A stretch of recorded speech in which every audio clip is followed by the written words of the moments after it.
Hello, and welcome to Revamped, a rewatch podcast that revisits my top favorite shows and movies.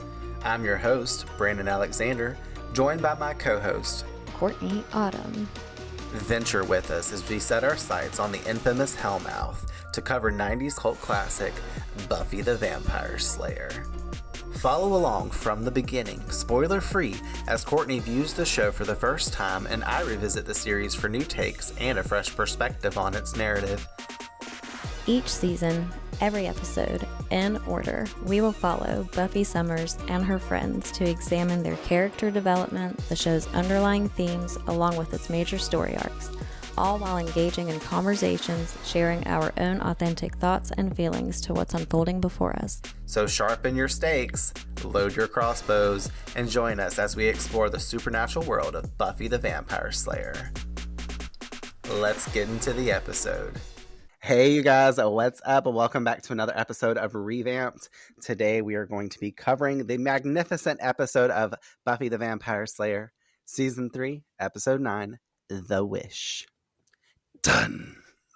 As Anya would say. Just you wait. This episode aired December 8th, 1998, written by Marty Noxon and directed by David Greenwalt.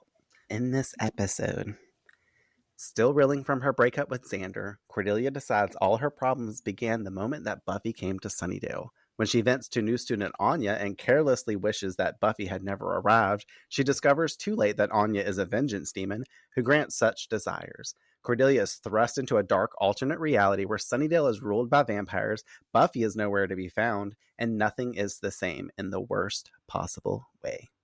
It's like 2 episodes now that I've had like in the worst possible, like I think last episode for Lover's Walk, it was like in the worst possible moment. And now it's the worst possible way. So we have 2 back-to-back episodes where the endless possibilities, because you know on the Hellmouth, the possibilities are always endless of what kind of bullshit could be going down. Yes. Guest stars of this episode, we have Emma Caulfield joining the Buffyverse as Anya, aka Anyanka, aka Dan. Mark Metcalf is returning to reprise his role as the Master. And then we also have the return of Larry and Harmony. They're less relevant. Larry is known as Larry because that's his name in real life, the Lairs. And then obviously we know Mercedes McNabb as Harmony. I think the last time we saw Harmony was in Bewitched, Bothered, and Bewildered, to be quite honest. I'm not quite certain, but I remember back then I was like, when's the last time we saw Harmony? And I was like, oh yeah, like season 1 at the end. Somewhere around there. So we got together to watch this episode and I was so excited. I did not expect for my heart rate to be thumping, like my heart was pounding out of my chest just waiting, and especially certain moments that are very anticipated within the episode. But I even looked at you and I was like, Courtney, my heart rate is like I'm so excited for you to witness this episode. So what did you think of The Wish? Oh gosh, this is a really good episode. I really, really love this episode. I think in large part because you already get the gist of this not being like the reality of things. And I feel like I like that element because then, and we talked about this a bit after we watched it, but then everything just disappears and resets and then you go back to normal kind of thing. But you got to experience this whole new world in this episode. And it was just like, it was like opposite day, as we like to call it. Since 2011, yeah. Yeah, so it was just really cool to see. As much as it cringed me out in certain ways, it was also really cool to see a different take on all of the characters that we're used to seeing and just seeing more of a darker mood and a darker tone.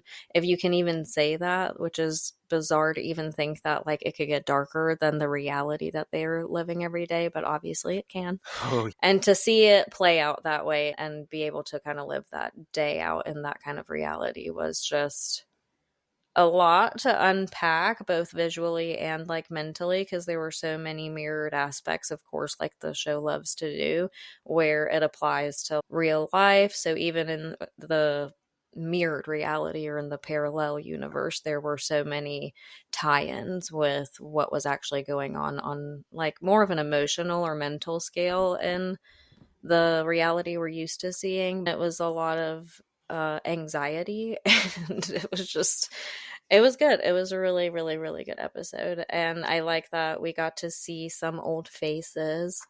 And one of my favorite parts, and this is one of my, it's both my not so favorite and the way that I felt emotionally about it, but it was my favorite to see it just play out, and the acting was really good. But to see Xander and Willow almost mirror Drusilla and Spike in this weird way, like the way Mm-hmm. that their toxic vampire trauma bond of love exists was just so, I don't know. Willow is definitely channeling Drusilla vibes for me. And I was just like, I can't deal with this. So as much as I enjoyed it, and I totally commend her acting skills for that, because she 100% was like, what the fuck, Willow. But yeah, that stands out to me, just seeing them in their opposite day nature, I'll call it. And seeing the master was interesting. That was a part that really stood out to me because it was so unexpected. You know, like you see his bones get crushed by Buffy. So the last thing you're expecting is like this whole episode to play out in this alternate way where you get to see him again and see how things would play out if things were totally different, you know? So Mm-hmm. yeah, getting to revisit the master was a good thing. And that's something I definitely remember and will probably always stand out to me. And seeing everyone in their vamp face was just like, whoa. And I'm glad that's not the real world.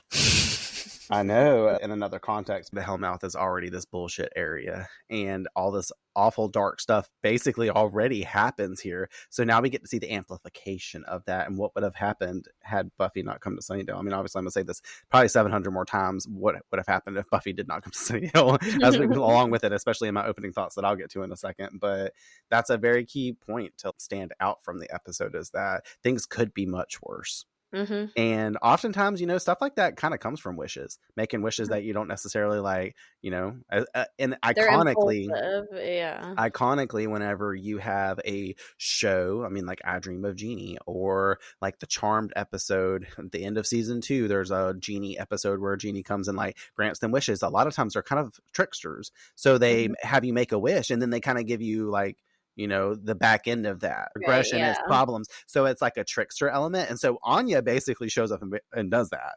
Mm-hmm. And I like the element of her coming there, her being introduced in the show, just because in the instance that we get her, especially throughout the episode as a demon, what she carries and what she does is very interesting. We have not seen, the genie aspect or like whatever, like the wish verse or any kind of thing like that. But I guess really just to give my thoughts on it fully, as I told you, my favorite episode of season 3. I'm going to go ahead and spoil it for everybody that yes, this will be my number 1 spot in the wrap up. So it's not going to be a fun little surprise. My bad. I'm not going to breadcrumb your eyes. I'm going to serve it right up. Here's the whole loaf.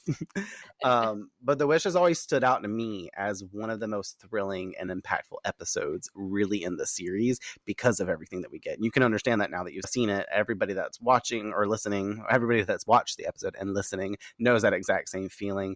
It feels like a special event because it's the Monster of the Week episode, but in a completely different way. And it doesn't follow, it hops off the timeline and doesn't have anything really to do with what, except for the very beginning and the very end. Really only the beginning, like what we're leading into.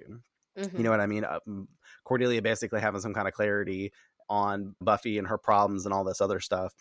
But that being said, it's a special event and we get the alternate reality, something that the show has not explored. And I love how we're dropped into the other world because it shows us something really huge, that without the Slayer, Sunnydale completely collapses. And specifically because that's a Hellmouth, obviously, and this is always something that kind of bothered me, like Buffy's stationed here in a way. And I get it. There's so much activity happening here. And her job would be the most appropriate for this location because she's always going to be busy, obviously, as we've seen on the show. But at the same time, there's, people in other cities that have to have vampires because it's a world that the supernatural exists. So, what makes it so special for Buffy having not been here? You know what I mean? Like, she's off doing good in the open, just like Kendra. Kendra was called and she wasn't actively sent to Sunnydale or someplace that was a Hellmouth. You know what I mean? She's traveling around or living in her own area, taking care of stuff. So what happens to everybody else in the world? Kendra seemed to be hopping around places that her watcher was telling her, or like Faith. Yeah, even Faith was kind of like, she came to town to see Buffy, but I don't know if she was like hanging out. I think maybe it's just special. I mean, she had maybe to come from somewhere, so you assume that she's like I don't know. She's fixed and Yeah, I and have she's no idea. lingering now, but like, and we know where she like said a lot in Boston was kind of where she was from, Mm-hmm. and she had been there. Maybe that she was kind of stationed there, but if something happened, she could be sent out. But obviously, she only got to be a Slayer for the few months. You know, over the summer, she's been a Slayer. But like I said, Kendra was bouncing around places, but it also makes it show once again uniqueness of Buffy and how specific it is that the show is entitled Buffy the Vampire Slayer, and why we follow her journey. Out of all the Slayers that there's been, she's kind of the one, like we always say, feeds the status quo in a different way and flips the script on a lot, because she has so much more going on with her. Her self-preservation is so much more intact than other Slayers have been. I'm sure none of them wanted to get killed, but none of them have had the unique journey that Buffy has had herself, you know? Mm-hmm. So for her to specifically be here, we see what it's like when she's taken out of it. And we see also that without a Slayer in general, whether it's Buffy or not, that the Hellmouth here in Sunnydale is thriving. Vampires start to rule, and the balance that we take for granted is gone. Kind of like what you were saying about how, like, without her there, the town is 10 times worse than what it is when she is there. So Mm-hmm. that's something. But I feel like it's not something we really stop to think about either. And this episode gives us a front row seat to how much weight Buffy carries in the real world that we typically get to see.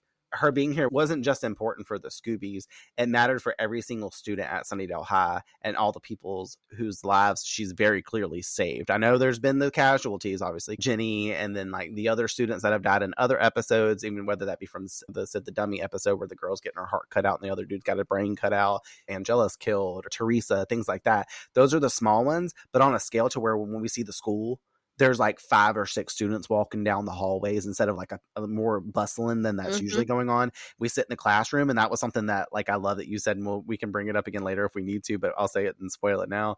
Whenever we flash to the classroom scene with Harmony and everybody and Cordelia being in there, there's like 5 students in the classroom and half the desk rent. You can be like, damn, everybody doesn't get killed by vampires in this episode, like in this world, you know? That was one of the first things you notated. So these are dead people because Buffy wasn't here to save them. All the instances that we've seen so far in the series, more people are thriving here because of Buffy herself. Just having the Slayer there. I mean, like I said, it really doesn't have to be Buffy, but it is Buffy, so it makes it special. That also ties into something else, so we'll talk about later on this season. I'm not going to spoil it now. Oh, I'm not going to spoil it at all, but I'm not going to speak on it now, but there will be a moment I'm going to directly relate back to what I just talked about. What I also find brilliant about this episode is how it starts off basically making you think it's going to be a Cordelia-centric episode. She makes the wish. She drives the story along for a good bit. We're following her pretty much from the opening. And then we're shocked when she's suddenly killed off. Mm-hmm. That twist itself is shocking because you don't expect that. But it shows us and reminds us that Cordelia wouldn't have lasted in this world, for one. And really no one would have. Buffy hasn't come to Sunnydale. We don't see her until Giles calls for her. And we get so much screen time without Buffy. Like, Sarah Michelle Gellar was sitting on the sideline. She's like, I'm so excited I don't have to be on set today. Like, like I don't got no call times. She's like, yay, I'm excited. And obviously the show is like usually about her presence, and this episode is more about her absence, duh. But it contrasts with everything that we've seen before, and it makes it all very, very clear what would have happened had she not been there. Like I said, I'm going to say this thousands of times this episode. It's my wish to not say it anymore. I also love how, like you were saying, the actors got to stretch themselves because they get pushed out of comfort zones. We get to see a variation, darker, more twisted versions of the characters that we typically get to see. So I know that this episode had to shake up the sets and make everybody like so excited to probably come to work this day. You know, Nicholas Brendan was super excited he got to play a vampire. You know, like Willow was probably so excited to get out of her mousy, normal Willow that we see that's super shy and awkward fucking when it comes to relationship talk or the way she's been acting with this whole Xander shit. Like, we don't see that Willow at all this episode. We see one that likes to torture people, that likes to lick, apparently. Because she's licking like Xander's face all up. She's licking Angel, like crazy. So I mean, it's a lot of fun for that element as well. So you get to see a different take on your characters, and the familiar settings along with our characters are flipped. The bronze is completely different as well as the big standout, because we obviously still see the library, we still see the streets of Sunnydale, but the bronze is super unique in its perspective of how it's changed, or perception, how it's changed in this universe. Now it's ruled by vampires, and we're like, oh shit, well, I ain't trying to go out and hang out with the bronze anymore. We can see why Harmony is like, is that some kind of a joke? Whenever Cordy's like, let's go to the Bronze, and they're like, bitch, the fuck you talking about? What did you smoke today? Did you hang out with this lady that lives in Los Angeles named Joy Summers? Because you know, like what? I don't know. But all those elements, it makes the Wish verse really unsettling. And that's something like I felt as a kid uncomfortable watching this episode because it was kind of scary.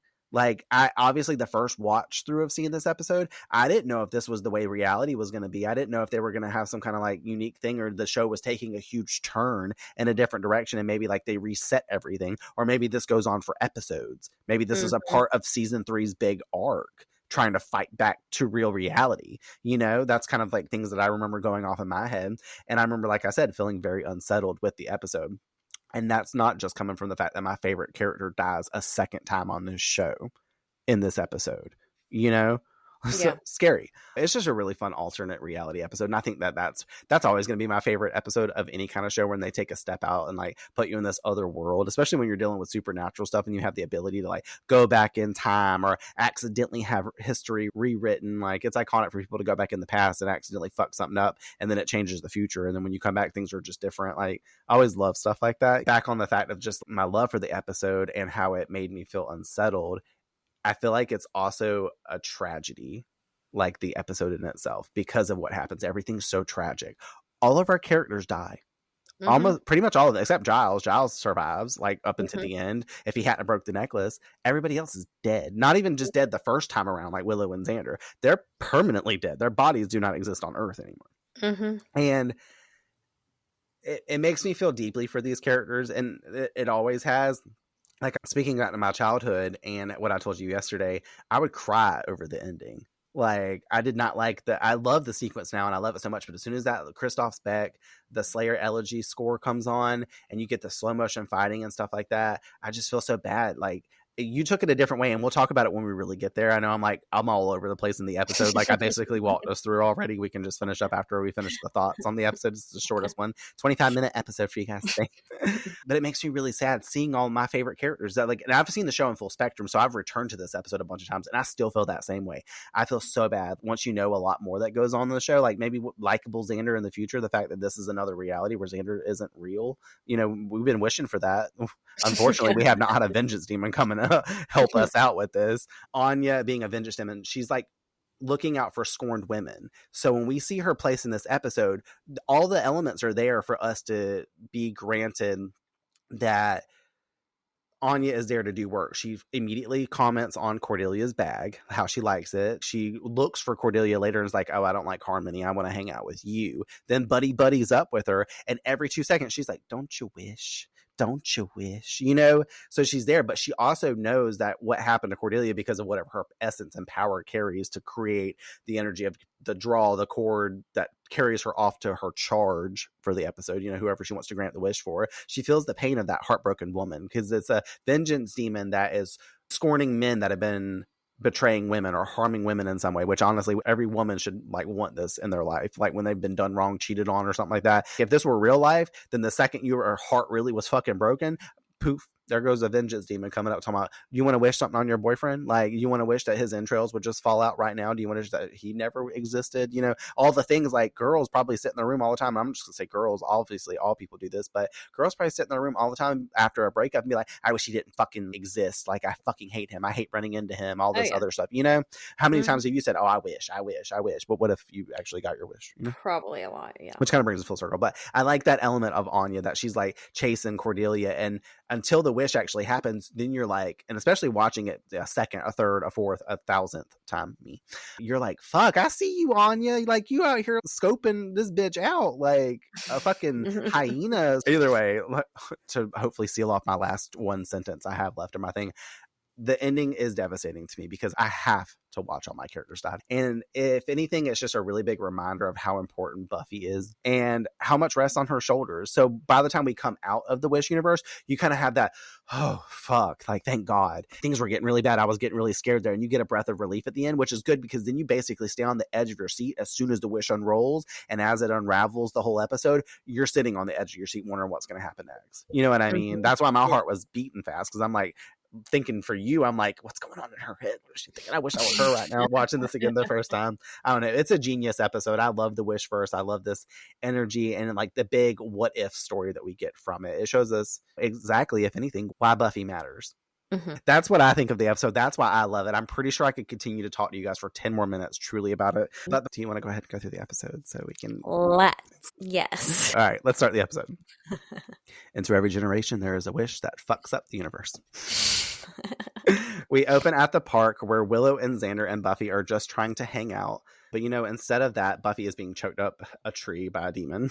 And by up a tree, I mean, he's got her ass choked up against the tree, like off her feet. And, this bitch is just like, nerf, nerf, nerf. And I'm like, girl, this ain't the night. Well, this is the 90s. I'm saying this because it's 2025. But you remember the Nerf guns and Nerf little balls and stuff that you could throw in the toys and stuff. So, like, I'm thinking myself, a flashback moment from that. And this demon is really ugly. Like, it's got tentacles all off of its face. It's got really pretty eyes. I will say, I noticed when I was watching with you, I actually looked at its face. But I'm like, this thing is one step away from, like, if it goes out in the water, it's going to be in Pirates of the Caribbean too, at like Davy Jones. That's essentially what we get in here. But she's not trying to say Nerf. She's trying to say knife. And Willow's over there frantically searching through the fucking bag.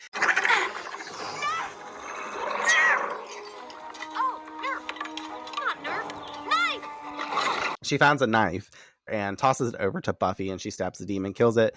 The two helping Buffy back up. Buffy expressing that was a little close for comfort. Willow wondering if the demon's going to go poof also, but no, they're going to have to bury that motherfucker. Buffy noting this is why we appreciate vampires, because, the two capers slay, and the dust creates no cleanup. Xander wonders how come Faith was a no-show. And I never really paid attention. He's like, I thought slimy demons were her favorite or whatever he says. I'm like, boy, also, ew, that's probably accurate for someone like Faith. Buffy says that she couldn't reach her again because basically they haven't been hanging out much, aka Buffy getting the cold shoulder, essentially. Faith's like, I kicked you out of my fucking thing. You aren't talking to me right now. Like, we're not friends.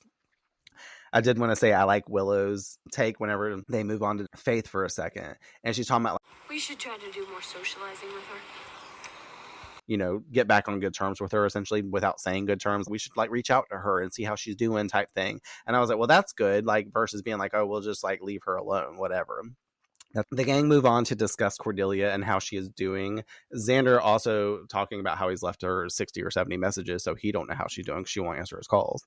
And obviously, Cordy don't want to talk to him. Xander expressing also that was absolutely the last time that he and Willow were ever going to make with the smoochies. Darn tootin'. And they burst in, rescuing us without even knocking? I mean, this is really all their fault. Your logic does not resemble our Earth logic. She all hyping his ass up. Willow is excited to get to school the next day so that way she can beg for Oz's forgiveness as well. Xander and Willow wondering from Buffy how she went through this with Angel and how does she deal. Her noting that she had them, aka her friends. In hindsight, obviously knowing the episode, this is so nice that Buffy says this because it makes it a point to show us that she has friends. And obviously we know this, but people go through hard times a little bit easier usually when they have a friend to talk to or people to help them through this chapter. And it differs from the Buffy that we meet in the other world later where she's basically friendless. And she even makes a comment to Giles later where she's like, I don't play well with others. And we're like, well, usually you over here trying to bring all 80 of your friends over to, like, get beat down with a fucking glove of Menegon and everything else that's happening under the sun. But it's very pointed. Once you've watched the episode through and you come back and you see the scene, it hits a little differently whenever Buffy says, I have you guys. But then later, she's staking fucking Xander herself and Willow's getting killed and all this other stuff and she doesn't have her friends. So there's that. But we cut over to Cordelia sitting over on her bed as Xander's missed call voicemails play on her answering machine. And she cuts up the cutesy images from her locker we saw last episode and lighting them on fire, looking like she's been crying for a hot ass minute. This poor bitch, and we can see that bandage wrap on her belly. Like, she's been having a rough gig while she's been trying to heal. But we fade to black on Xander's picture burning and cue the Buffy theme. Bow, now, now, now. Meow. I had to do my sad bow, now, now, now. I thought it was funny because I made the comment whenever, because we always iconically as people be talking about how we gonna cut people out of our lives, and we like are famously known for using scissors to do as such, because if there's a cord we gonna find a way to snip it, whether it's gotta be lawn clippers. Like, we are masters of tools that cut off things. We know how to cut a cord, essentially, is what I'm trying to say. So when Cordelia was cutting up them shits, like I was talking about, like, that's you when you cut people out of your lives and shit. And then whenever you really took notice, that was when she was snapping Xander's heads off. And I was like, oh, his head's like he's got 8 of them. His head. We up and back up the next day at school, where Willow peeks around the corners, waiting anxiously for Oz to appear. Buffy interrupting her to ask how it's going. Willow agitated because, you know, there's books in there that he may need, but also he's giving Willow the cold shoulder, aka he said, I'm getting the fuck out of here because my name's Faith also. Him and Faith are hanging out now. They're like, we hate these people. Not really. I'm like, is Oz also avoiding Buffy? I know he's avoiding Xander. Like, at this point, for sure. Yeah. Like, yeah. in the next episode, obviously, we got some good stuff that starts to happen with that. But, like, I'm like, well, let me let their food finish pouring out of their bowls. We always be hearing the cat food bowl go off nowadays. Everybody's going to be, like, listening back and like, be like, what did everybody like most about the podcast? The cat food bowl. Now I'm just going to leave the sound in there. That's my cat's getting fed. Oz just in general, like, is he still like avoiding like everybody, or maybe in the hallways? Like, is he, if Buffy were to come up and talk to him, is he going to do the same thing Cordelia was like, did Willow send you to beg for her? Like, you know, like she's gonna be like, no, I was just like passing you in the hallway and saying, hey Oz, like, we are friends, aren't we? He's gonna be like, not anymore, because that's usually how I treat relationships. Once I get out of a relationship with somebody, I don't want nothing to do with you or your friends, and you better not have anything to do with mine either. You know. Either way, she hasn't seen him yet, and Buffy wonders if she's seen Cordelia. Willow confirming she's coming back today, though, because Amy apparently saw her last night at the mall, and I made the comment, and I was like, well, fun, we don't get to see Amy this episode, but we do hear about her. So they're like, Amy's still around, we just never see her in any episode. She has all the opposite classes than everybody else. We didn't get to see Amy because they didn't have the budget for Amy this episode because of the obvious 2K per slays that we get this episode. You know, it got up to like 18,000 per slay this episode. But Amy also had mentioned that Cordelia looked pretty scary. Apparently, after Cordelia did this little ritual to burn all these pictures up, that was where she was doing her cord cutting ceremony. We were talking about the other episode about witchcraft. It's the last episode, essentially. Episode 8, Lovers Walk, the Walk of the Lovers. And after she did that ritual, she comes back to school the next day and she's like, all right, I'm ready for my reset. You know, like she had put some stuff behind her and she felt like she could move on in a sense. Cutscene transition magic to Cordelia, not looking so scary as she steps out of her car in the hottest burgundy leather outfit we've seen. Lipstick on, full face makeup, hair in this cute little clipped up kind of ponytail thing. I don't know exactly what that was, but she's got, I love when people have their hair clipped up and they pull those little pieces around their face and like the face framing layers. Gorgeous. I wrote in my notes, I was like, Alicia Keys would be proud because this bitch is on fire. It's not this girl is on fire, this bitch is on fire because baby, the bitch is back. Just like, you know, Cordelia would fucking say. You, if you know, you know. And I know you all know. She runs into Harmony immediately and her harm debts, because that's what I called him the other season. She's hesitant on how they might treat her because of the breakup. Then Harmony comes up, giving her those fake ass kisses while they introduce her to Anya, the new student who just moved here. And I love how they sucked her up. Obviously, Anya came in talking about Gucci bags and all this other stuff. And they were like, oh, you seem popular. You can be a part of our group. But Anya actually came in. She says, bitch, my name is Anyanka and I'm here to get your girl. And done finagled myself into this group. We get introduced to Anya getting automatically on Cordelia's good side also when she speaks on her name brand Prada bag, because she's like, good call. Harmony chalking up the whole injury thing being that Cordelia made it up so that way she could have a week off and everybody could forget about the temporary insanity that was Xander Harris. Yes, exactly. That's what Cordelia did. She all staged a fucking incident where she could get her fucking organs pushed out of the way and her intestines to be leaking out so that way she could break up with Xander cleanly. Like Harmony. And like here in this moment too, you think that Harmony is really happy that they're not together and basically going to invite her back with open arms, you know, at 100% at this point. I swear people in this town will make up anything but the truth of what actually happens. But I guess everybody knows that they're broken up also, aka Xander who? You know what you have to do. Start dating. Get back on the horse. We've never seen this girl before that's in the fucking thing. She's the Asian girl that's get killed at the end of the episode. She gets all the blood sucked out on the thing. If you did not realize that's her. Yeah. But fun fact, I don't remember this actress's name and I should have looked her up for her little cameo that she's got in the episode. She does have speaking lines. This is the girl that sits in the row of people at the cheerleader tryouts in the movie Bring It On. She's like She's she's one of the the headboards. Yeah, whenever like yeah. Missy comes in to do her things and stuff, she's like Front handspring, step out, round off back handspring, step out, round off back handspring, full twisting layout. telling her to that's do so the stuff funny. other than Claire Kramer, the blonde that's in the episode that's kind of that and bitchy and stuff. Whatever, but she's in that movie as well. So I think that's fun that they like linked up. I wonder if she saw Eliza just cute behind the scenes. She's like, girl, we on bring it on together. Who knows? I don't. Either way, she's like, you know what you need to do? You need to start dating again. And Harmony takes Cordelia over to meet the guy that they've picked out for her that just seems to be on her level, which apparently is not a 10 anymore. It's more on the spectrum of -1 because we move over to the steps to see poor little Jonathan with his big old gas station Slurpee cup slurping, you know, just looking at everybody around and shit. And they're like, we have just the stallion. It's Jonathan. No. First of all, we see you, Harmony, because like I said 2 seconds ago, we thought you was trying to be nice. No, you still petty and rude like you were the last time we saw you and how you've been treating Cordelia before she went all like flippy floppy with her energy and Amy cast that spell and then all of a sudden she was like loving Xander all of a sudden. But that's not what was happening. And Cordelia understands now that they are making fun of her, and Harmony also bringing up that he might not cheat on her like Xander, but he does have a killer moped. I'm like, damn. Ugh, fucked up. Well, obviously she breaks from them, and inside the school we find Willow finally finding Oz at his locker, awkwardly coming up to him to try to talk to him. He's kind enough to say hey here, but then he starts to leave again, and she's like, no, wait, like trying to pull him aside, and she's like, I would like to talk, and she's confessing about basically what he's already been told, because he even makes the comment, he's like, you said all this already, and she's like, yeah, I know, but like I really want, like, when I think about hurting you, I'm just really upset by it.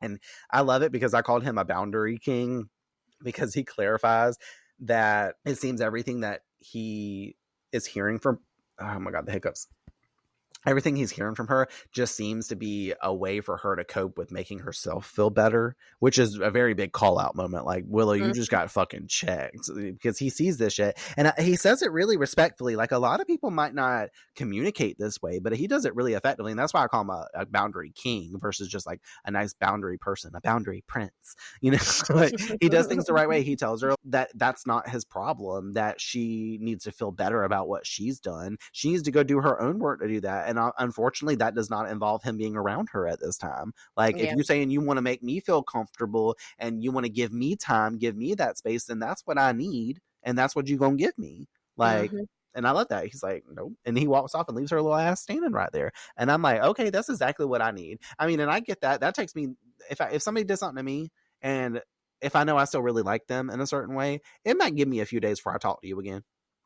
But and it might be longer than that, and I might come back around. I just need to kind of process and get over some stuff, and then I might be able to like push past it. I mean, if you cheat on me the way you just did, like, I don't know about all that. Like, 5 more seconds, we wouldn't have just been seeing some kissing. So I don't really know about all that. But just in general, like, I mean, I feel like I'm pretty lenient with certain things, especially if it's something that was just a mishap. I might be really heated by it and get upset in the moment. But once it's really processed and I have some time, and like, if I start to think about you again or make you like, I know you feel bad, and I'm like, okay, well, you can feel bad. I want you to feel bad. But then I start thinking about it. I'm like, I mean, I don't really want them to feel bad about it anymore. I think I've done enough punishing for them. You know what I mean? Because you kind of want to get, I mean, obviously this episode is all about the cold shoulder. So we're going to talk about cold shoulder. I'm really good at giving people the cold shoulder if I really got to. I know your ass, Ice Queen, if you got to do it. Talk about some scissors. You know how to freeze a bitch out. So like, and not in a negative way. And like, I'm putting up my boundary queen fucking caught my tiara back on my head the right way, my crown. I don't know. It's a fucking tangent, but it is what it is. But I love the whole scene. I love the moment, and I love how he just leaves her ass standing there. We find Cordelia again in the halls as she heads towards class, seeing Xander on the opposite side of the hall too, and she pulls that random guy John Lee aside to fake that she has something in her teeth, so that way, from the opposing side it looks like she's making out with some random guy in the hallway. Basically, the 18th guy that she's dated on the show, or tried to date, because we saw Prophecy Girls would call this a Mitch, because remember Mitch in the Marcy episode, he got beat up with the bat and stuff like that, and we're like, who is this guy? She was just dating some other guy. The other episode, beginning of season 2, she's dating Devin, the lead singer of Oz's band, and that goes on for like a couple episodes. I'm just like, Cordelia, no, be with yourself right now. You just got out of a relationship. But obviously she's not actually trying to be with him, but at the same time she might be, because she asks him what he's been up to after Xander gets upset and turns around and walks off, the whole thing Cordelia was trying to do having worked. He's like, oh no, we can't be hanging out with Xander Harris's cast off. He's offering that maybe they could go hook up somewhere in private so that he can maintain his reputation. Since, as I said when we were watching the episode, Cordelia's reputation is now in the fucking garbage can. It's in the dumpster. She was hanging out with some assembly required chopped up dead cheerleader bitches. That's where that is. She's like, what have you been up to? It's been forever. Like, were you going to try to be like, you want to hang out later or something, Cordelia? Like, once again, be with yourself at this time. Be with yourself. It's okay to, PSA to everyone out there. If you've just gotten out of a relationship, do you, boo? It's a phrase for a reason. 100%. It's going to turn into Brandon's TED Talk. Like, I love when people have those moments to be single in your life. Don't jump out of a relationship and then be like, I'm codependent and I need somebody else. Mm-hmm. Do you, boo? Figure yourself out for a little bit, even if it's a month. Like, honestly, I suggest a lot longer. But wish yourself into a better universe. I don't know. Seize the moment, because tomorrow you might be dead. All the things. I'll say it all. This episode is interesting. I need to hit his pen one more time. Cordelia is stunned by this, and she leaves, bumping back into Anya, who has been looking for Cordelia, realizing Cordelia is actually cool, and she wants to ditch Harmony. But Harmony, she follows me around. If that girl had an original thought, her head would explode. I fucking love that comment. The way she delivers the line, too, is so funny. Just the phrasing of it. The writers are great here. Basically saying she's unoriginal and she never thinks of anything that hasn't already been said or done. Damn, she called Harmony for filth. Cordelia comments also on the necklace that Anya is wearing. Basically a call out for us to be like, oh, this necklace might be important. And Anya states, oh, no, it's just a family heirloom. This does nothing but bring luck to me. Okay, Anyanka, okay. And Cordelia is like, I need one of those. The two walk off together as Anya talks about how she basically hates men, and Cordelia seconds that. Anya thinks that Xander deserves what he gets. Cordelia saying that she's not even thinking about him anymore. She's moved on. Anya trying to stay on the subject of Xander and curious if Cordelia wishes any negative vibes to be flowing to him. But Cordelia doesn't wish, she acts, and saying from this moment forward, Xander is getting a dose of how much she's over him. This is also the moment where you can start to see Anya being like, do you want to date Xander at this point? Because you're bringing him up a lot. Like, for you to be hanging out with a bitch and wanting to, like, ditch the other girls, you want to go hang out with her and talk about the one boy that this girl does not want to talk about? Did you not see what she did with John Lee in the hallway 2 seconds ago? I know you was watching around the corner, Anyanka. What is happening? Either way, cutscene transition magic to Cordelia showing Xander how much she's over him while they're fucking laughing and hanging out at the damn bronze. And they're having the time of their life while obviously our trio, Buffy, Willow, and Xander, are sitting on the couch just right over there beside them. And I love it. Like, one, because Cordelia is wearing this flashy ass red outfit. It's all sequined out. She's like gorgeous looking. Her hair's crimped. And we do not see crimped very often except in the 90s. It's like big open crimped. It's not like that weird fine fucking frizzy mess crimped. It's the double wave barrel thing that we have nowadays. Xander's trying to keep up with her because this bitch is like laughing and looking over at them too, like, ha ha ha ha ha. You see me laughing, I'm having fun without you, motherfucker. And then you were dying laughing because Xander's over there like going, ha ha ha ha. And then Buffy and Willow were like, we weren't even talking. Like, what is happening? Buffy and Willow, I made a comment on how, like, remember in Teacher's Pet, whenever he was like, can you help me find my words, whenever he first saw Miss French coming up to the school, and he's like, the science class, you're actually the teacher for our class. I can take you there, but I don't remember where it is. And then he looks at Buffy and Willow, he's like, help me. And they're like, we don't know where it is. And I was like, this is a fun callback to that kind of energy, because they're just like, bro, like, no, we're not helping you laugh and act like we're whatever. Mostly because Buffy's like, I don't really feel comfortable about this us against Cordelia vibe you are seeming to want to pull in, which is pretty fair. I mean, they probably, like I said earlier in my statement, they probably should kind of separate. It sucks and it's messy territory because Cordelia was a friend of theirs. I mean, obviously she don't want nothing to do with Willow and Xander at this point. And that obviously directly connotates to her not fucking with Buffy, probably because that's her best friends. But, you know, she sees, once again, just like Oz in the hallways to Buffy, is Cordelia just going to ignore Buffy if she's alone? Or is she going to stop and say hey to Buffy or something like that? Or is she, obviously she's not, after this, what we see this episode, she don't want to see Buffy at all. But so bad that she wishes that she does not ever see this bitch again. But it's not really Buffy's fault either. And we'll get into some discussion on that later, but it's just an interesting element. And Willow agrees with the fact that Cordelia's had a rough time because that's what they start talking about. And she's like talking about how her and Xander obviously deserve the worst for what they did. And Xander says that he doesn't want to do this whole guilt trip thing because he's ready to move on and he doesn't want to feel bad. So they should just all be present and live in the moment and be happy. And they pause to do that for a second. And they seem like they're vibing. And I was like, okay, cool. I loved that comment that Xander, he's like, let's be present. Let's just not have any problems that's arising around our lives. Just to pretend for now that we aren't dealing with those things. Well, the three of these people can't do that. So Buffy gets up to go get some chocolate because, you know, chocolate solves everything. Hopefully it's not the band candy left over. Leaving to go do so, Xander and Willow start talking, and he naturally starts touching digits with her. It's very important for context because Willow's like, Xander, your hand, you better get that shit off me because this is opposite day vibes right here. That's what we used to do. And he's like, well, what's the deal? Like, we always do this. This is friendly stuff, comfort. And she's like, no, my body parts are for Oz at this point, so they're only going to be touched by Oz from now on. And it kind of leaves him in this weird space where he's like, well, damn, I just got shut down. Like, now I can't even, like, basically you let this get this bad. You know what I mean? If you hadn't done all this, then you would have still been able to, like I was saying when I was backing them up, your friends aren't going to freak out because you're hugging on Willow or comforting her because she's sad, because they know how y'all's relationship dynamic is in general. They know you've been friends since the first grade. They understand that. So they're not going to blink twice at it. But they see you making out in a fucking abandoned factory, there's going to be a problem. So there's that. Buffy sees Cordelia leaving, getting bumped into people, and you know, she's like all kissing Anya bye. She's like, bye girl, I'll see you at school tomorrow.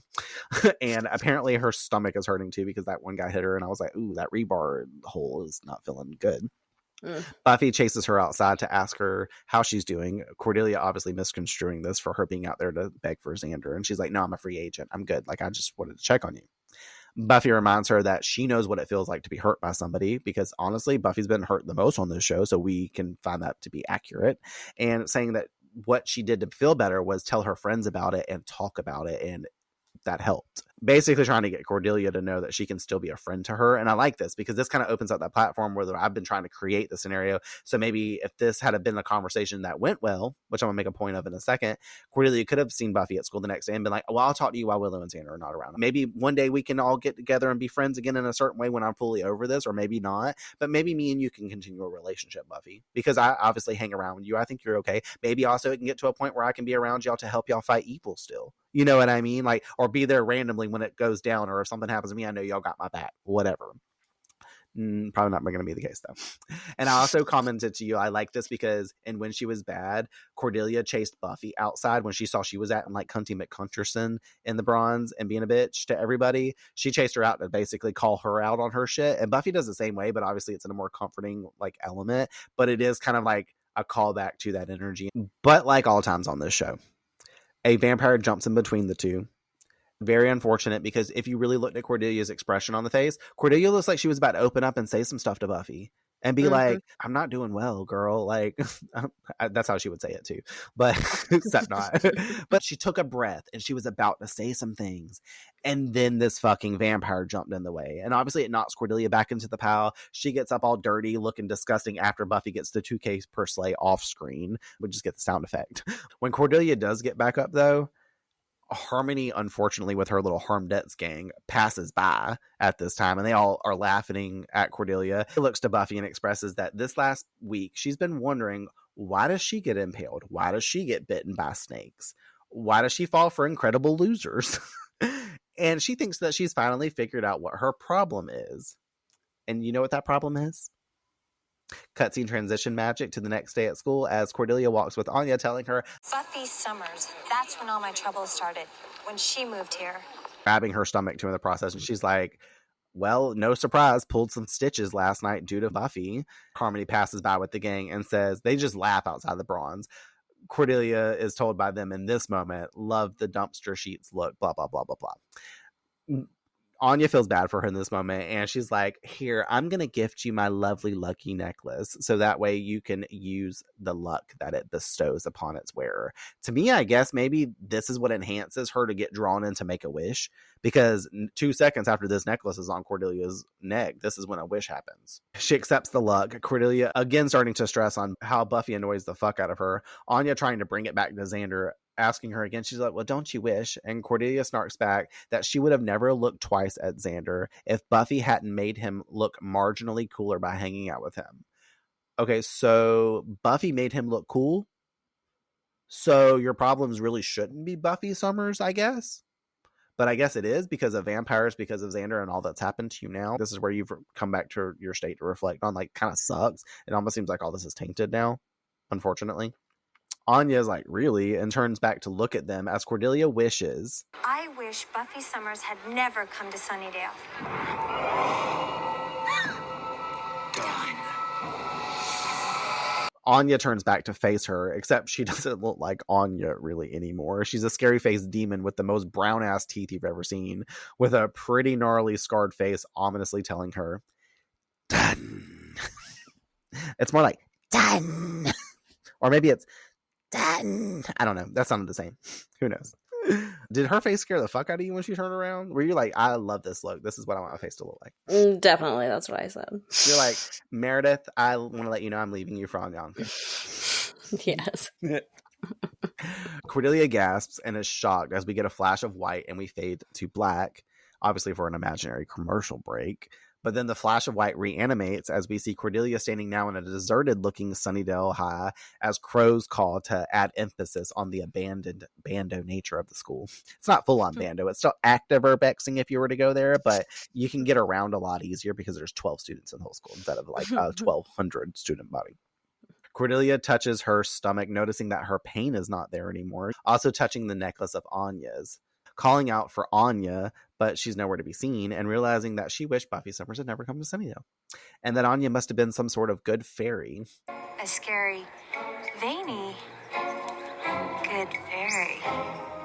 I would be scared immediately in this moment. Like, what did you do? And obviously she has to kind of find her footing as we're about to get into and stuff, but just the immediate, like, atmosphere gone and atmosphere change, I would be like, wait, hold up. Like, what's going on? Like, no, I need Anya. I would have been out there in the courtyard for 12 more minutes hollering out that bitch's name, waiting for her to come back. Like, you still wearing her necklace too. Go ahead and break that shit. That would make things too easy. Back in the halls of the school, she bumps into Harmony and her gang. Harmony comes up to her because we see Cordelia looking hesitant in the hall. She's like, how are they going to react to me here? Like, obviously this is a different world, but Harmony comes up and she's like, oh my god, there you are, girly, like, besties forever. I would never treat you bad, you're the best. Bullshit. Because, you know, Harmony's back on her fake ass bullshit instead of just her be mean to your face bullshit. But as we all remember, Harmony's a sheep, so there's that. And obviously they're fine because they start socializing, and you notice that there's the garlic bulbs all over the lockers. There's crosses hanging all over the walls in the school. And I was like, make sure you pay attention to your surroundings, Courtney, while you're watching this episode, so that way you can really take in all the elements around. I don't even know her name, the Asian girl, calling Cordelia daring for her bright blue ass outfit. Leia will love this because I accidentally wrote Cornelia in here instead of Cordelia. Cordelia doesn't get this right now. And then obviously, like, we get the double whammy because John Lee comes up to pull her aside, asking her to the winter brunch. And we're like, wait, hold on. So Cordy is getting this mindfuck. She's like, my friends like me again. This guy that just turned me down 2 seconds ago is vibing with me again. So, like, maybe this is a positive enforced world. Maybe I'm back on top here. We'll find out if she is. But she's like, whatever. She says that I'll get back to you to John Lee because she's like, I don't really know how to deal with all this right now. I'm hella confused. Harmony is impressed, saying that Cordelia is the best because she's like, oh my god, you get all the guys. That's why you have 12 boyfriends every other day.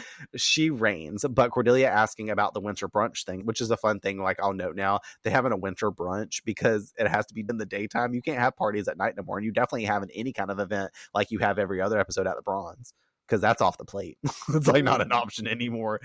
Cutting to a bit later, obviously, when we're in their class with no students in it, wrapping up as iconically the bell rings to dismiss class, and the teacher exclaims that tomorrow is the monthly memorial, so they're not having class either, so they get random days off once a month. So apparently so many people die in this town now that they have to have a monthly memorial for the students at Sunnydale High, so that way they can, like, leave graves, do the whole candlelight ceremony and all that other shit you usually see. Like, that's fucked up when you really think about it. Like, what the fuck is that?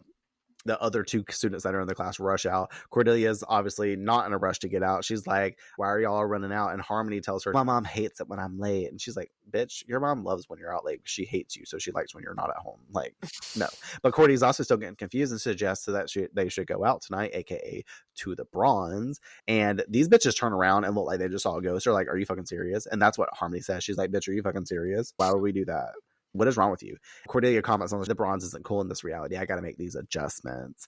And Harmony steps to her as the other girls leave. And she's like, okay, so you wear this come bite me outfit. Why are you making jokes about the bronze? You're acting like a schizo.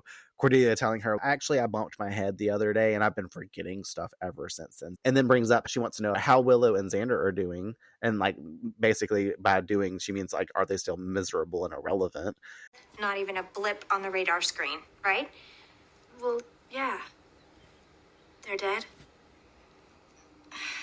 This moment always hits for me because it's like you get that ominous pause afterwards. It might not hit for the same time when you're watching the episode and you're trying to take in the information, but really watching it back through, you're like, they're dead? Like, fuck. What happened to them? Like, to be Cordelia in that moment, how do you process that? Like, obviously you hate Willow and Xander, so maybe you're just like, well, good. But you can also tell for like a second, I'm sad that they didn't linger for like a half a beat or like give her one extra line and be like, wait, what? Like, and look a little bit more upset. But she does look stunned at this and a little surprised, but you don't get too much to sit with it because we flip to her walking down Main Street trying to head home because, you know, after she goes out in the parking lot, her car is not in this world anymore because in this world, her students can't drive. So now it's starting to hit Cordelia like, wait, maybe this reality is not so great. You know what I mean? Xander and Willow's dead. I don't want them dead. So maybe this is like where I can feed it in myself and I'll be Courtney's conspiracies this time. She's like, well, they're dead. I'm going out here trying to drive my fucking cool ass car off. And there ain't no Queen C out in this parking lot. There's just a janitor telling me, you know, you students can't drive. You better get your ass home before the fucking sun sets. And that's where we found her walking down the damn street. And it's empty as fuck. People are locking up shit really fucking quick. And like this music, the score that's playing is putting you on the edge of your seat with this ominous music. And it makes even Cordelia start to feel on edge. You know, she's like gripping her purse a little tighter on her shoulder and starting to walk a little swifter in her gait. Them thighs is burning because she's starting to walk faster. She's about to run. And she gets a scare because obviously when people are shutting their doors, doing all this stuff, she's looking around, taking in her environment. And she bumps into somebody. And we find that somebody is Xander. And she's like, what the fuck is this about? What is this? Some kind of sick joke? Harmony told me you were dead. Now, why would she say something like that? Let's think. Bro, why are you fucking around with her? Just eat her already if this is the case. But Cordelia's like, listen, we have to find Buffy. She can figure out a way to save them. And how, as much as she would hate to admit it, things were actually better when she was around. So it's been all 30 minutes and Cordelia has come full circle since she found out Willow and Xander was dead. Her car was taken and now she's out on the street scared as fuck. She's having a grand epiphany that, oh wait, hold up. I am starting to get the picture here. Xander questioning Buffy the Slayer. Cordelia being like, no, who the fuck else am I talking about? Buffy, the dog-faced girl. We hear Willow's voice call out from an alley, stepping out to say, bored now. She doesn't like it when there's no screaming, walking up to Xander, fondling his chest also. And Cordelia is taking notice to it. She's like, what's up with you two in the leather? Because their outfits, like they are, I mean, obviously if you're a vampire, like why would you not, like you don't have to be really comfortable in your clothing because I don't think you have the same stimuli running through your body to have sensory issues at all, you know? Like you're also cold technically in nature, so you could wear 5 jackets and you could wear the Eskimo outfit that Willow was wearing in the Inca Mummy Girl episode and you ain't gonna be hot. You ain't gonna be sweating like Willow was doing. Willow sure ain't sweating in that outfit if she wears it anymore. But also Willow is borderline Halloween this episode because she clearly took Buffy's advice after death, even though she didn't know Buffy. took her the own advice she may have gotten one day from her cool friend that never existed, to now wear this like fucking come bite me outfit herself. She looks so much hotter. I love the green eyeshadow on her, just to point that out as well now. Like she looks pretty cool, but also low-key because we're so used to seeing these characters the way they are, you're almost like, do they look badass or do they look like they're trying too hard? You know what I mean? Because the vampires still have a little bit of their old persona.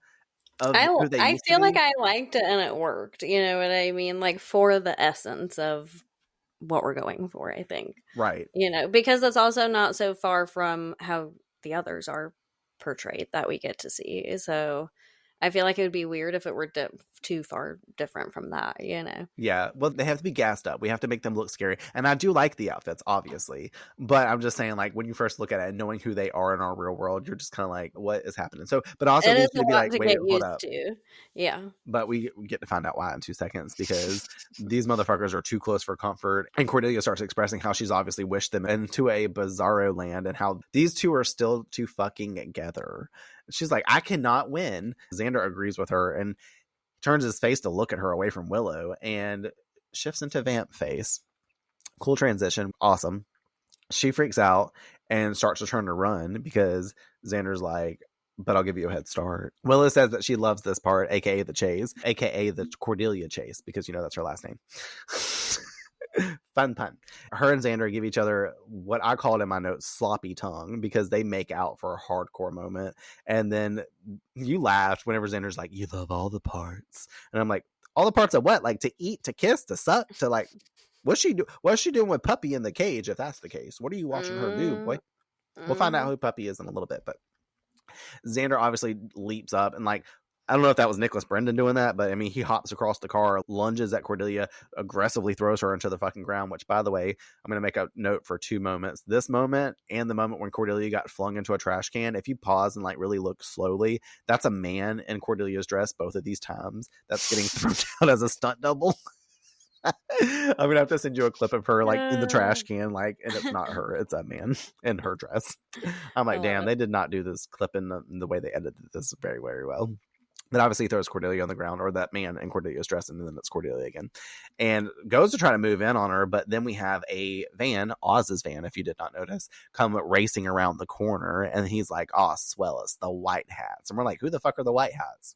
The door opens, and Larry and some other girl are back there, but Giles steps out from the passenger seat. Oz is in the fucking driver's seat with a crossbow aimed at these motherfuckers, and they're like, get the girl. Larry is one of the other guys, like I said, this girl, I can't remember her name, Nancy maybe, get her, pick Cordelia up, put her in the car so she's safe. Obviously these are the people out here patrolling the streets now, since they don't got a slayer. Giles, as I said when we were watching it, has done formed himself a little posse to fight evil with in this town. And I love that Oz is a part of the group. They didn't just abscond Oz from this reality. Kind of curious if he's a werewolf, because little Jordy still exists, and his reality obviously was the same. Buffy had nothing to do with that. So is Oz still a werewolf? Is that how he got aligned with Giles, because he like got found out in the same kind of way, and Giles had to be like, hey, I can help you. You can come sit in the library cage. Did you expect to see the team like this at all? I feel like the non-surprising part was that Giles still found some way to be Giles. And of course he needs like a little bit of a team behind him, because that's what we're also used to seeing. So it was just interesting. Also, Larry keeps coming back. I don't know why, like the fact that Larry keeps making an appearance at the most random times, and now I'm trying to piece together if him and Harmony always make appearances at the same time or something, because I feel like they show up about the same amount of times, like scattered. Right. But Larry's been on the show now at this point more than Harmony, I think. That's true. But yeah, it was interesting that he was part of the team that Giles has kind of in his corner, because Larry just seems so misplaced all the time. He feels like he never really knows what's going on, and you always have to cue him in fully, and like all these different things. So to see him with someone like Giles, who you would think needs like very resourceful people, which most of them seem to be, other than Larry. Larry's just probably kind of like there to do like the man's work or something. I don't know. But the gay guy. Yeah, really. But the jock nonetheless. But yeah, I like the element that Giles still kind of has a similar life, and he's found a responsibility in helping other people, which is basically the way of Giles. So yeah, that's what he was meant to do. So he's still doing it at some capacity, even if he's not like charged with the current Slayer. He still was like trained by Watchers and does all this stuff. He has all this knowledge and experience, so he's bringing it to the table still. And he obviously still came to Sunnydale. And it's very interesting to note for later, like it seems like everybody came to Sunnydale with the expectation that Buffy was supposed to be arriving there, but she never did. So, like, for whatever reason, like, it didn't. This new universe, she has a different Watcher for whatever reason. Like, it's very confusing in that way. I did write a note in here because I was like, I never had thought about it before. Willow and Xander getting sired. I'm like, who do we think did that? Like, was it some rando? Or, like, did they, like, fall in love? Did they get... Remember how Jesse got brought down to the Master's lair? Did they get brought down there? Master. Because, I mean, obviously the events didn't unfold for Buffy to tell Willow, seize the moment, so she didn't run off with that vampire originally. But they live in this town, so they're susceptible to this harm at this point, especially with Buffy not around. So, like, did some random vampire just decide to sire them? I would assume they had to have, like, for them to be gifted the gift, to be gifted the eternal life of becoming a vampire, they would have just had to have been brought to the master maybe at this point. Not necessarily just him, but somebody of a higher level, because regular vampires probably aren't just making more of them. They're just looking to feed. And Willow and Xander, to me, don't scream once you see them. And like, you know, Willow's gonna be awkward when you're trying to bite her and stuff like that. And like, you can read off the energy and be like, you would make a cool vampire, so we're not gonna turn you, you know. But maybe the master or somebody else like that saw something. It was probably Xander that it happened to first by some random girl vampire that he was like, you know, pining for. And then he went for Willow because he knew he could. That's crazy. Honestly, I like that theory. I wasn't even going down that route. That one it happened to one, and then they. It's just in the nature of. Oh, I love that. Things. I love that so much. Oh, I wish. I'm not going to wish anything actually. Not Don't during this episode. But that's a really great perspective, Courtney. Like, oh my god, I've never thought about that. That is insane. Except for some reason, I feel like, I mean, Xander's kind of stupid, so like I get him. Unless that happened the opposite way, because there's also a chance that Willow got manipulated by a male vampire, and like she just was like, "Oh my god, this is great, I'm in love." And then after Xander. I mean, look, she fell in love with fucking Malcolm. Yeah, honestly, it was probably Malcolm that was the vampire and turned her anyways. No, literally. Damn. That is insane. I love that so much, though, obviously, as I've said 1,400 times. That is fucking cool. Damn. Getting back into the episode, obviously they collect Cordelia, speed off with the vampire's food, and I did write also in my notes a little moment like to say that I like Xander's growl. Nicholas Brendon did a good like whatever the sound is, and like he nailed a vampire. I'm sure he got trained on like this is what we usually do for vampires. They almost kind of sound like they have a little bit of a low rumble lion's growl, you know? But not quite as fierce, but it is very animalistic, a snarl, like whatever you want to call that. It's really cool. And Nicholas Brendon nailed this role as the vampire. I didn't like him so much when he was in his human face, but as soon as the vamp face came on, like I said, after we were talking about the episode when we watched it, he's kind of actually scary whenever he is in vamp face. Very much freaky. So. Yeah. But clipping back over to the library, they're checking on Cordelia, this random girl we've never met, wondering, like, that's the Nancy girl, not the Asian girl, wondering why Cordy was wearing this outfit, because we learned vampires are attracted to bright colors, and now we get the whole "come bite me" outfit comment, whatever fill in the blanks is happening. Larry essentially agreeing and also saying that that's Cordelia. It's better to look alive than, you know, be caught dead in something ugly, essentially. Also alluding to the fact that she doesn't give a fuck. She wears what she wants to wear, which also I'm here for that as well. I would wear that during the daytime. Like, as long as I ain't caught out at night wearing that, then I'm good to go. So why y'all surprised? Giles sends the group to go watch the perimeter in case anyone followed them back to the library.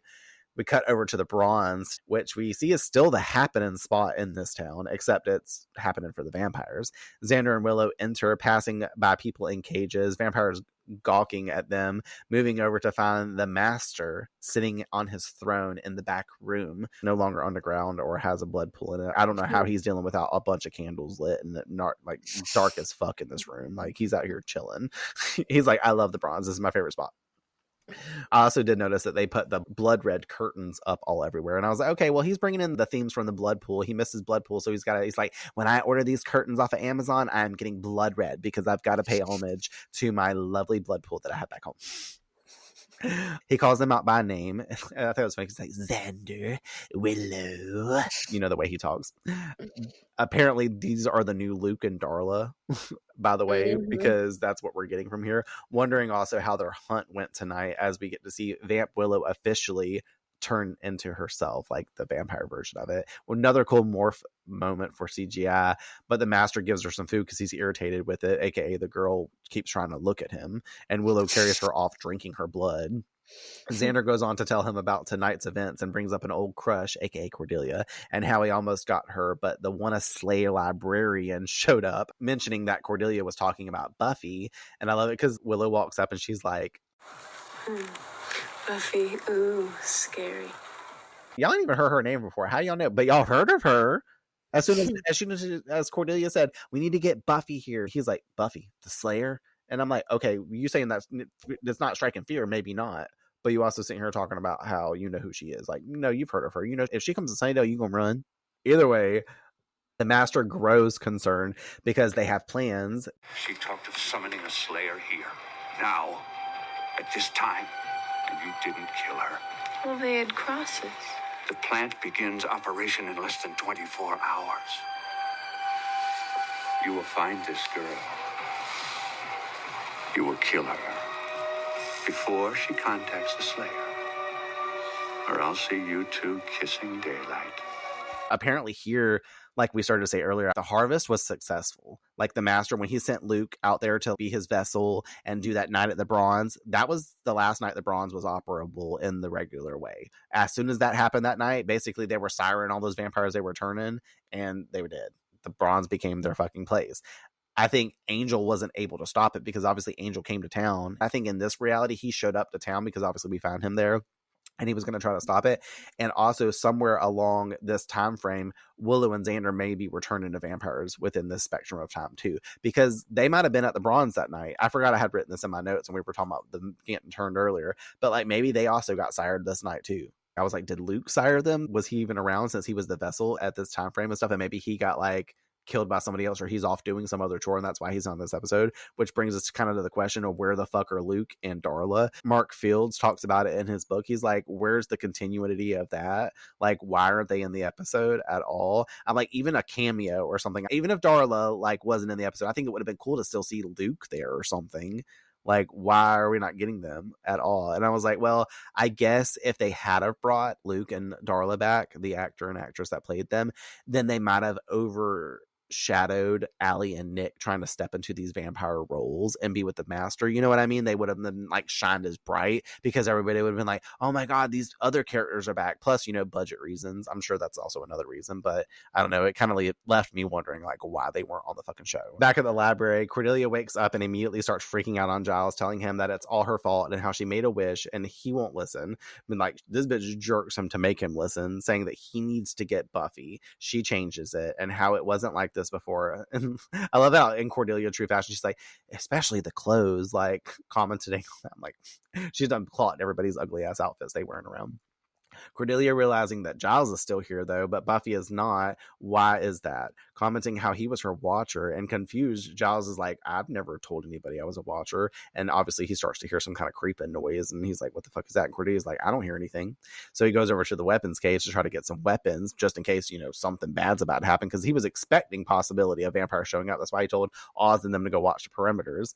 And he tells Cordelia to start over, telling him everything again she's been talking about. But when he turns to exit the cage, the door is shut on him like he's Oz, and he's locked inside. AKA, you're trapped in a cage. Vampire Willow stands there, excited and pleased with this decision. Xander vamped out, holding Cordelia by the mouth, and her struggling. He's like, So you're a watcher, huh? Watch this.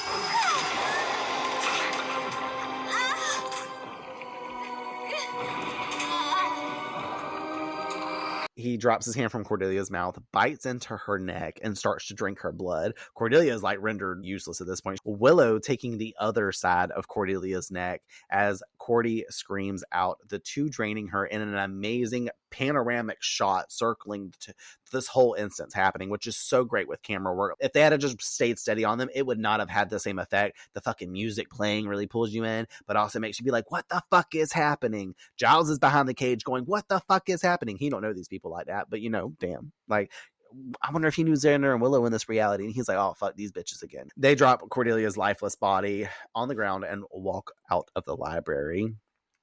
And Cordelia's dead.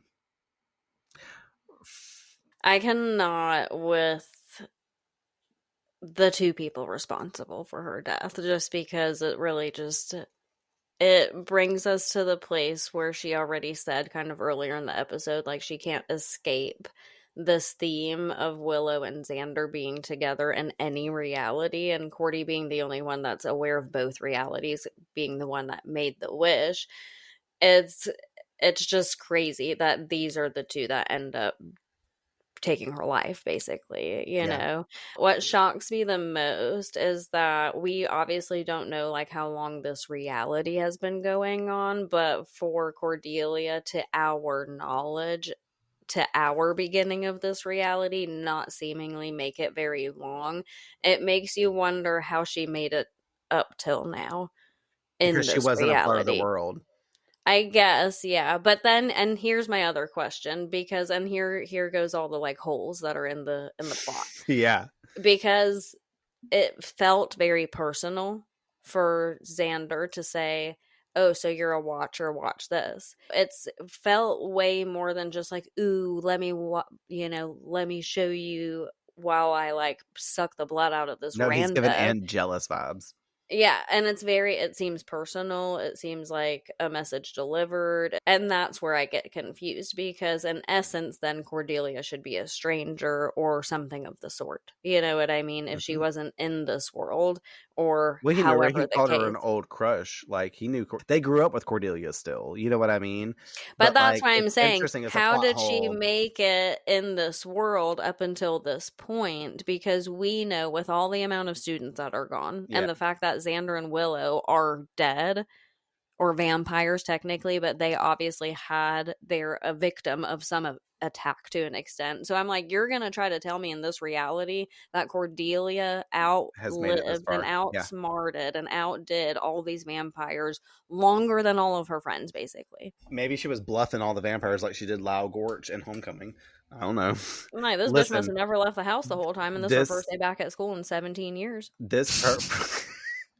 This first paragraph I said is, and I love that this just shows this probably other people that think this, and you're a first time watcher. So for you to have this brought to the table first, I wrote, first thing I want to say is Cordelia only survived this long because she was wished into this created world. So history was written from this point, because I feel like Cordelia wouldn't be alive in this world. She would have technically been dead, because if we were going off the Harvest episode 2, she was one of the ones brought on stage as a sacrifice to the master by Luke. Yeah. That was before he was the one holding her when Buffy made her grand entrance to the bronze to stop Luke.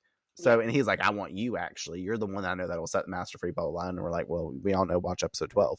And also on the sidelines, Jesse wanted her too. So if Jesse had been turned, like the same sequence of events happened just without Buffy there, then Jesse probably would have sired that bitch to become a vampire too. And Cordelia would be a vampire in this reality. But I think because the timeline, whatever it was rewritten. Obviously, this world wasn't created, so it was fashioned around the idea that Cordelia was still alive, still knew these people. Like, Anya cleverly placed a lot of the significant moments of her life there. So she's like, well, in your reality of this, you have made it this far. You know what I mean? Mm-hmm. By whatever way. But we all know in reality that she wouldn't have made it that far. You know what I mean? Yeah. I also wrote a note, it would have been cool for them to have brought Jesse back as a vampire and like teamed up with Willow and Vampire Xander as well. Like, that would have been really cool to see him come back. Obviously he didn't, but whatever. Yeah.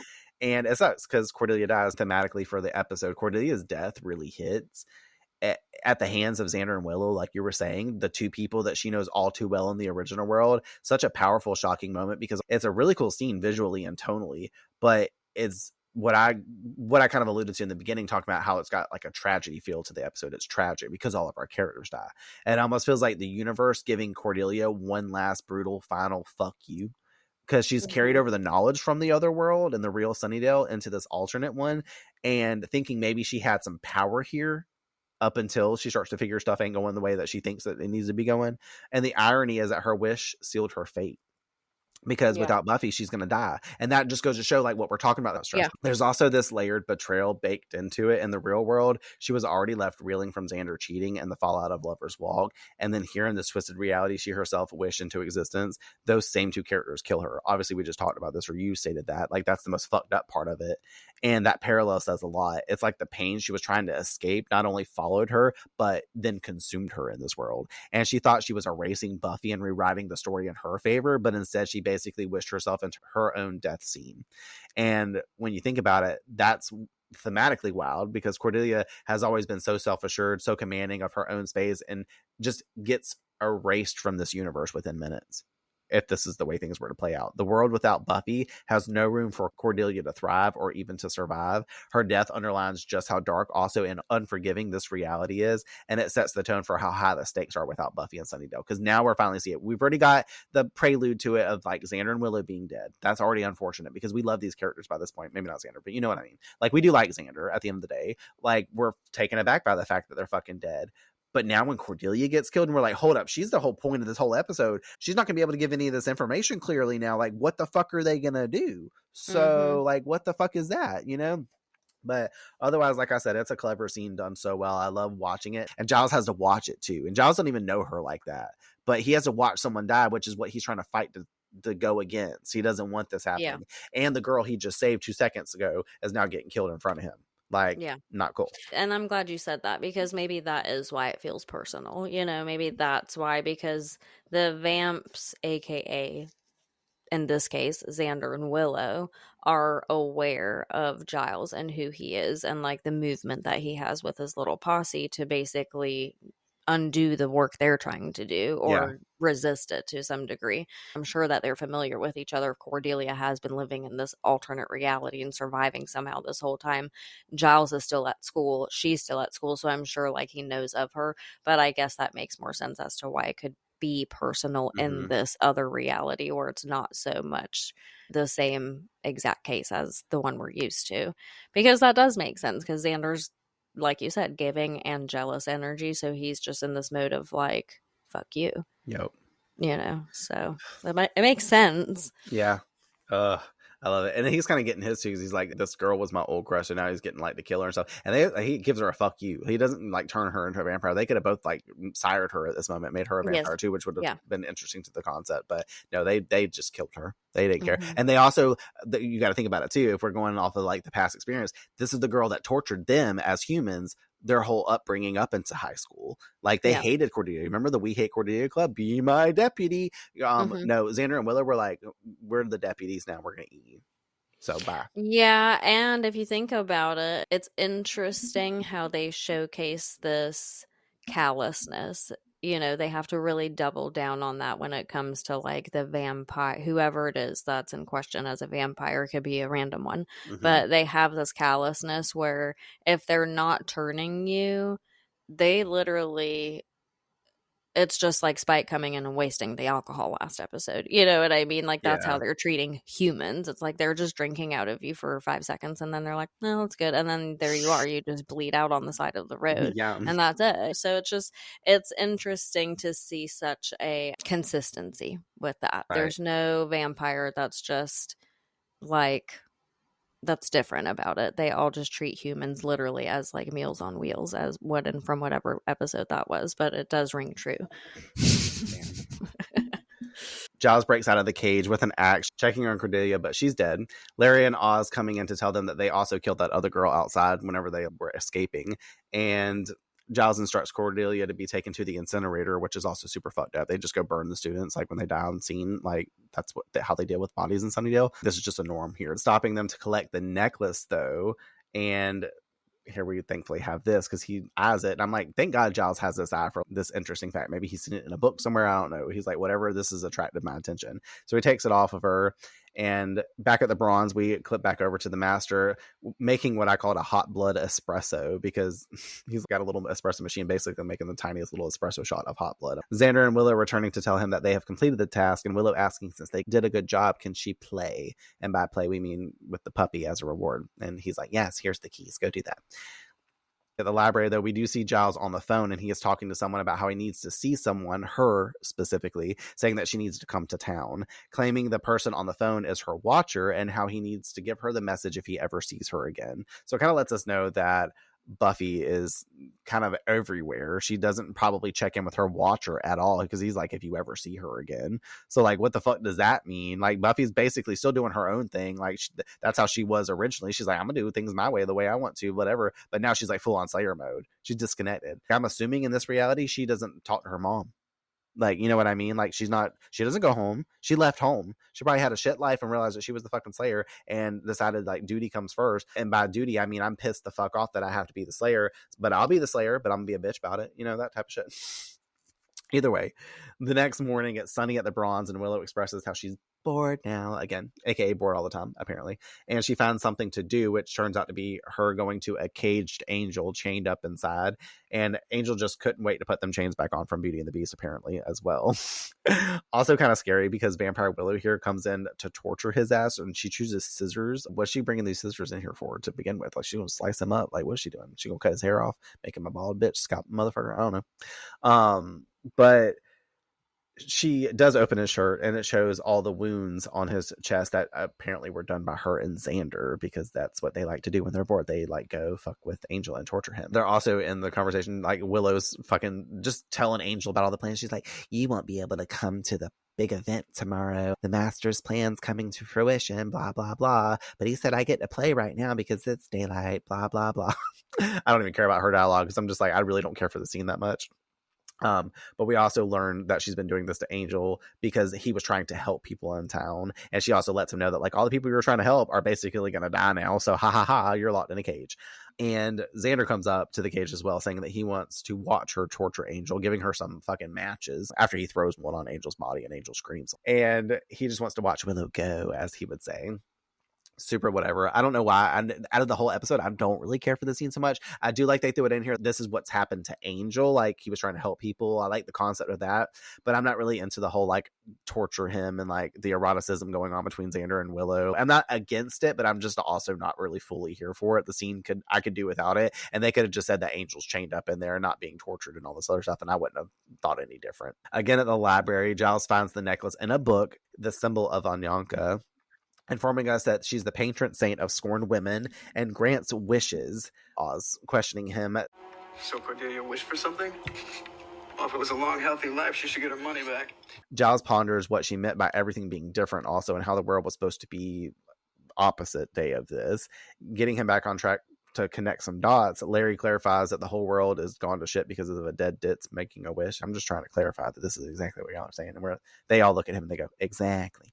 He tells him how he tried to call the Slayer, but also how Cordelia mentioned she was already supposed to been there, speaking on how he needs to get home also to research further. On his way home, though, he passes by a group of people being hauled into a travel van by vampires, collecting weapons and going out to fight them. But of course, this is Giles, so he gets knocked out in 2 seconds, just as the vampires are starting to attack him, though.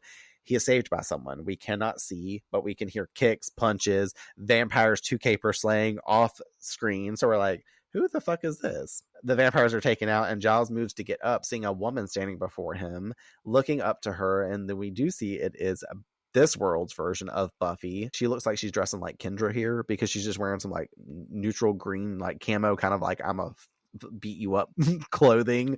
Definitely not wearing her frilly skirts and like knee-high boots and heels and stuff she would typically be slaying in last season. And then also she's sporting that fucking gnarly ass scar across her lip too. I'm like, damn, what the fuck happened to your face? Like, enough for a Slayer to get a scar?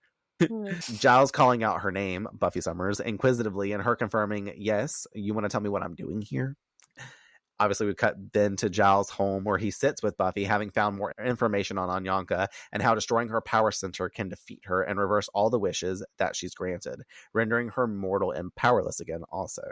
Noting that if they can do as such, all of this will be normal again, whatever that means. He and Buffy going back and forth over this. Buffy saying that she could just kill her, but he's like, well, you know, we can't stake her. She's not a vampire. She's like, you'd be surprised how many things I don't kill that way, or I do kill that way.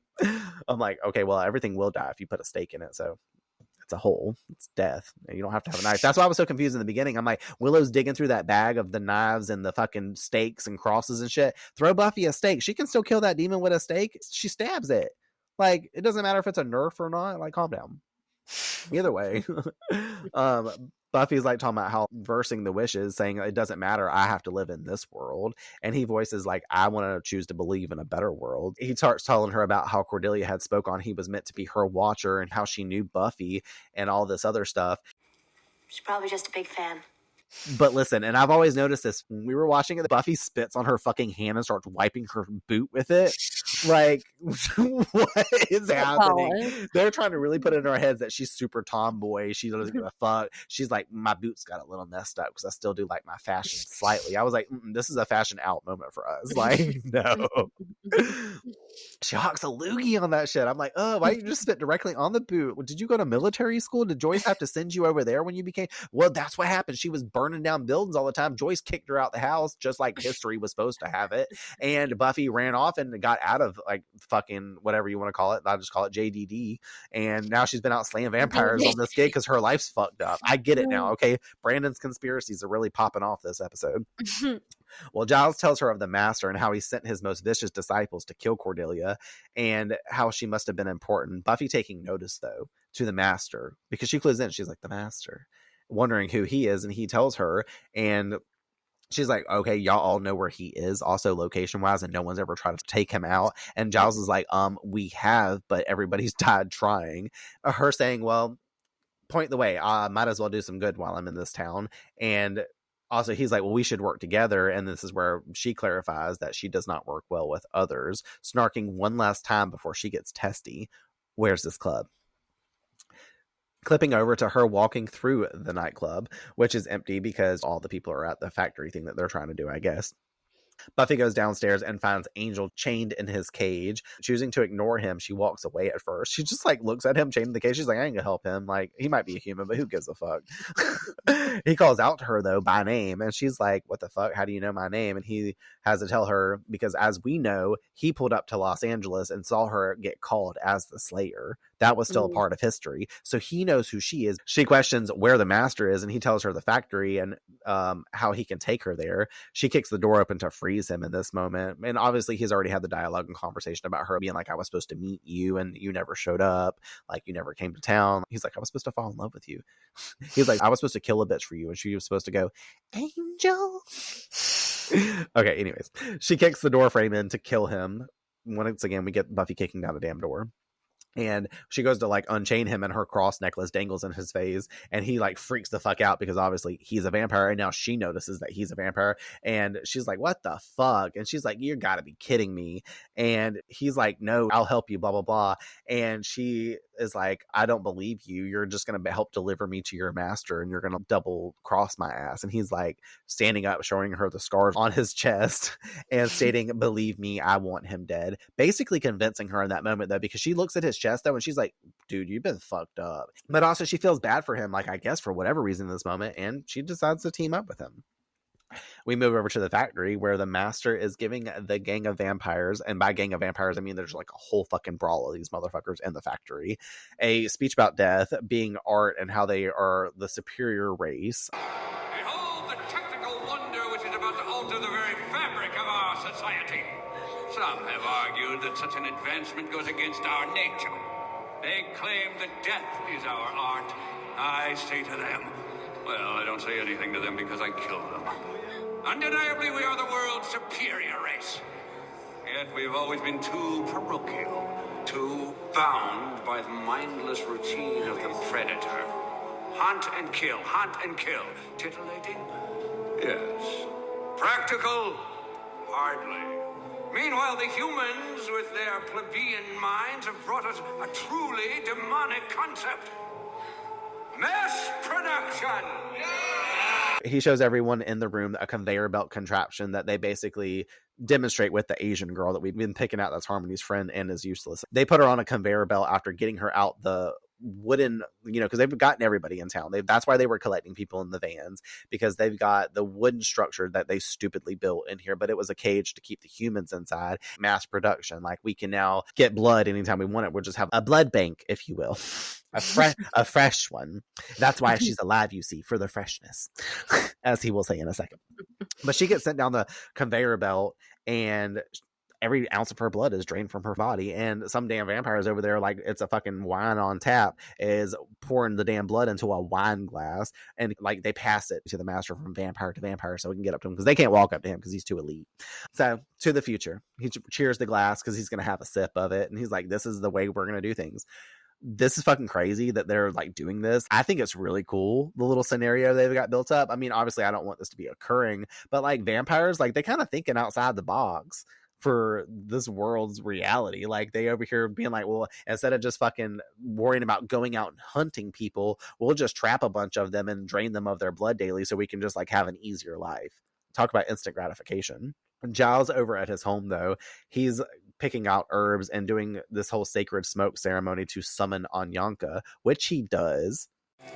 Anyanka, I beseech thee,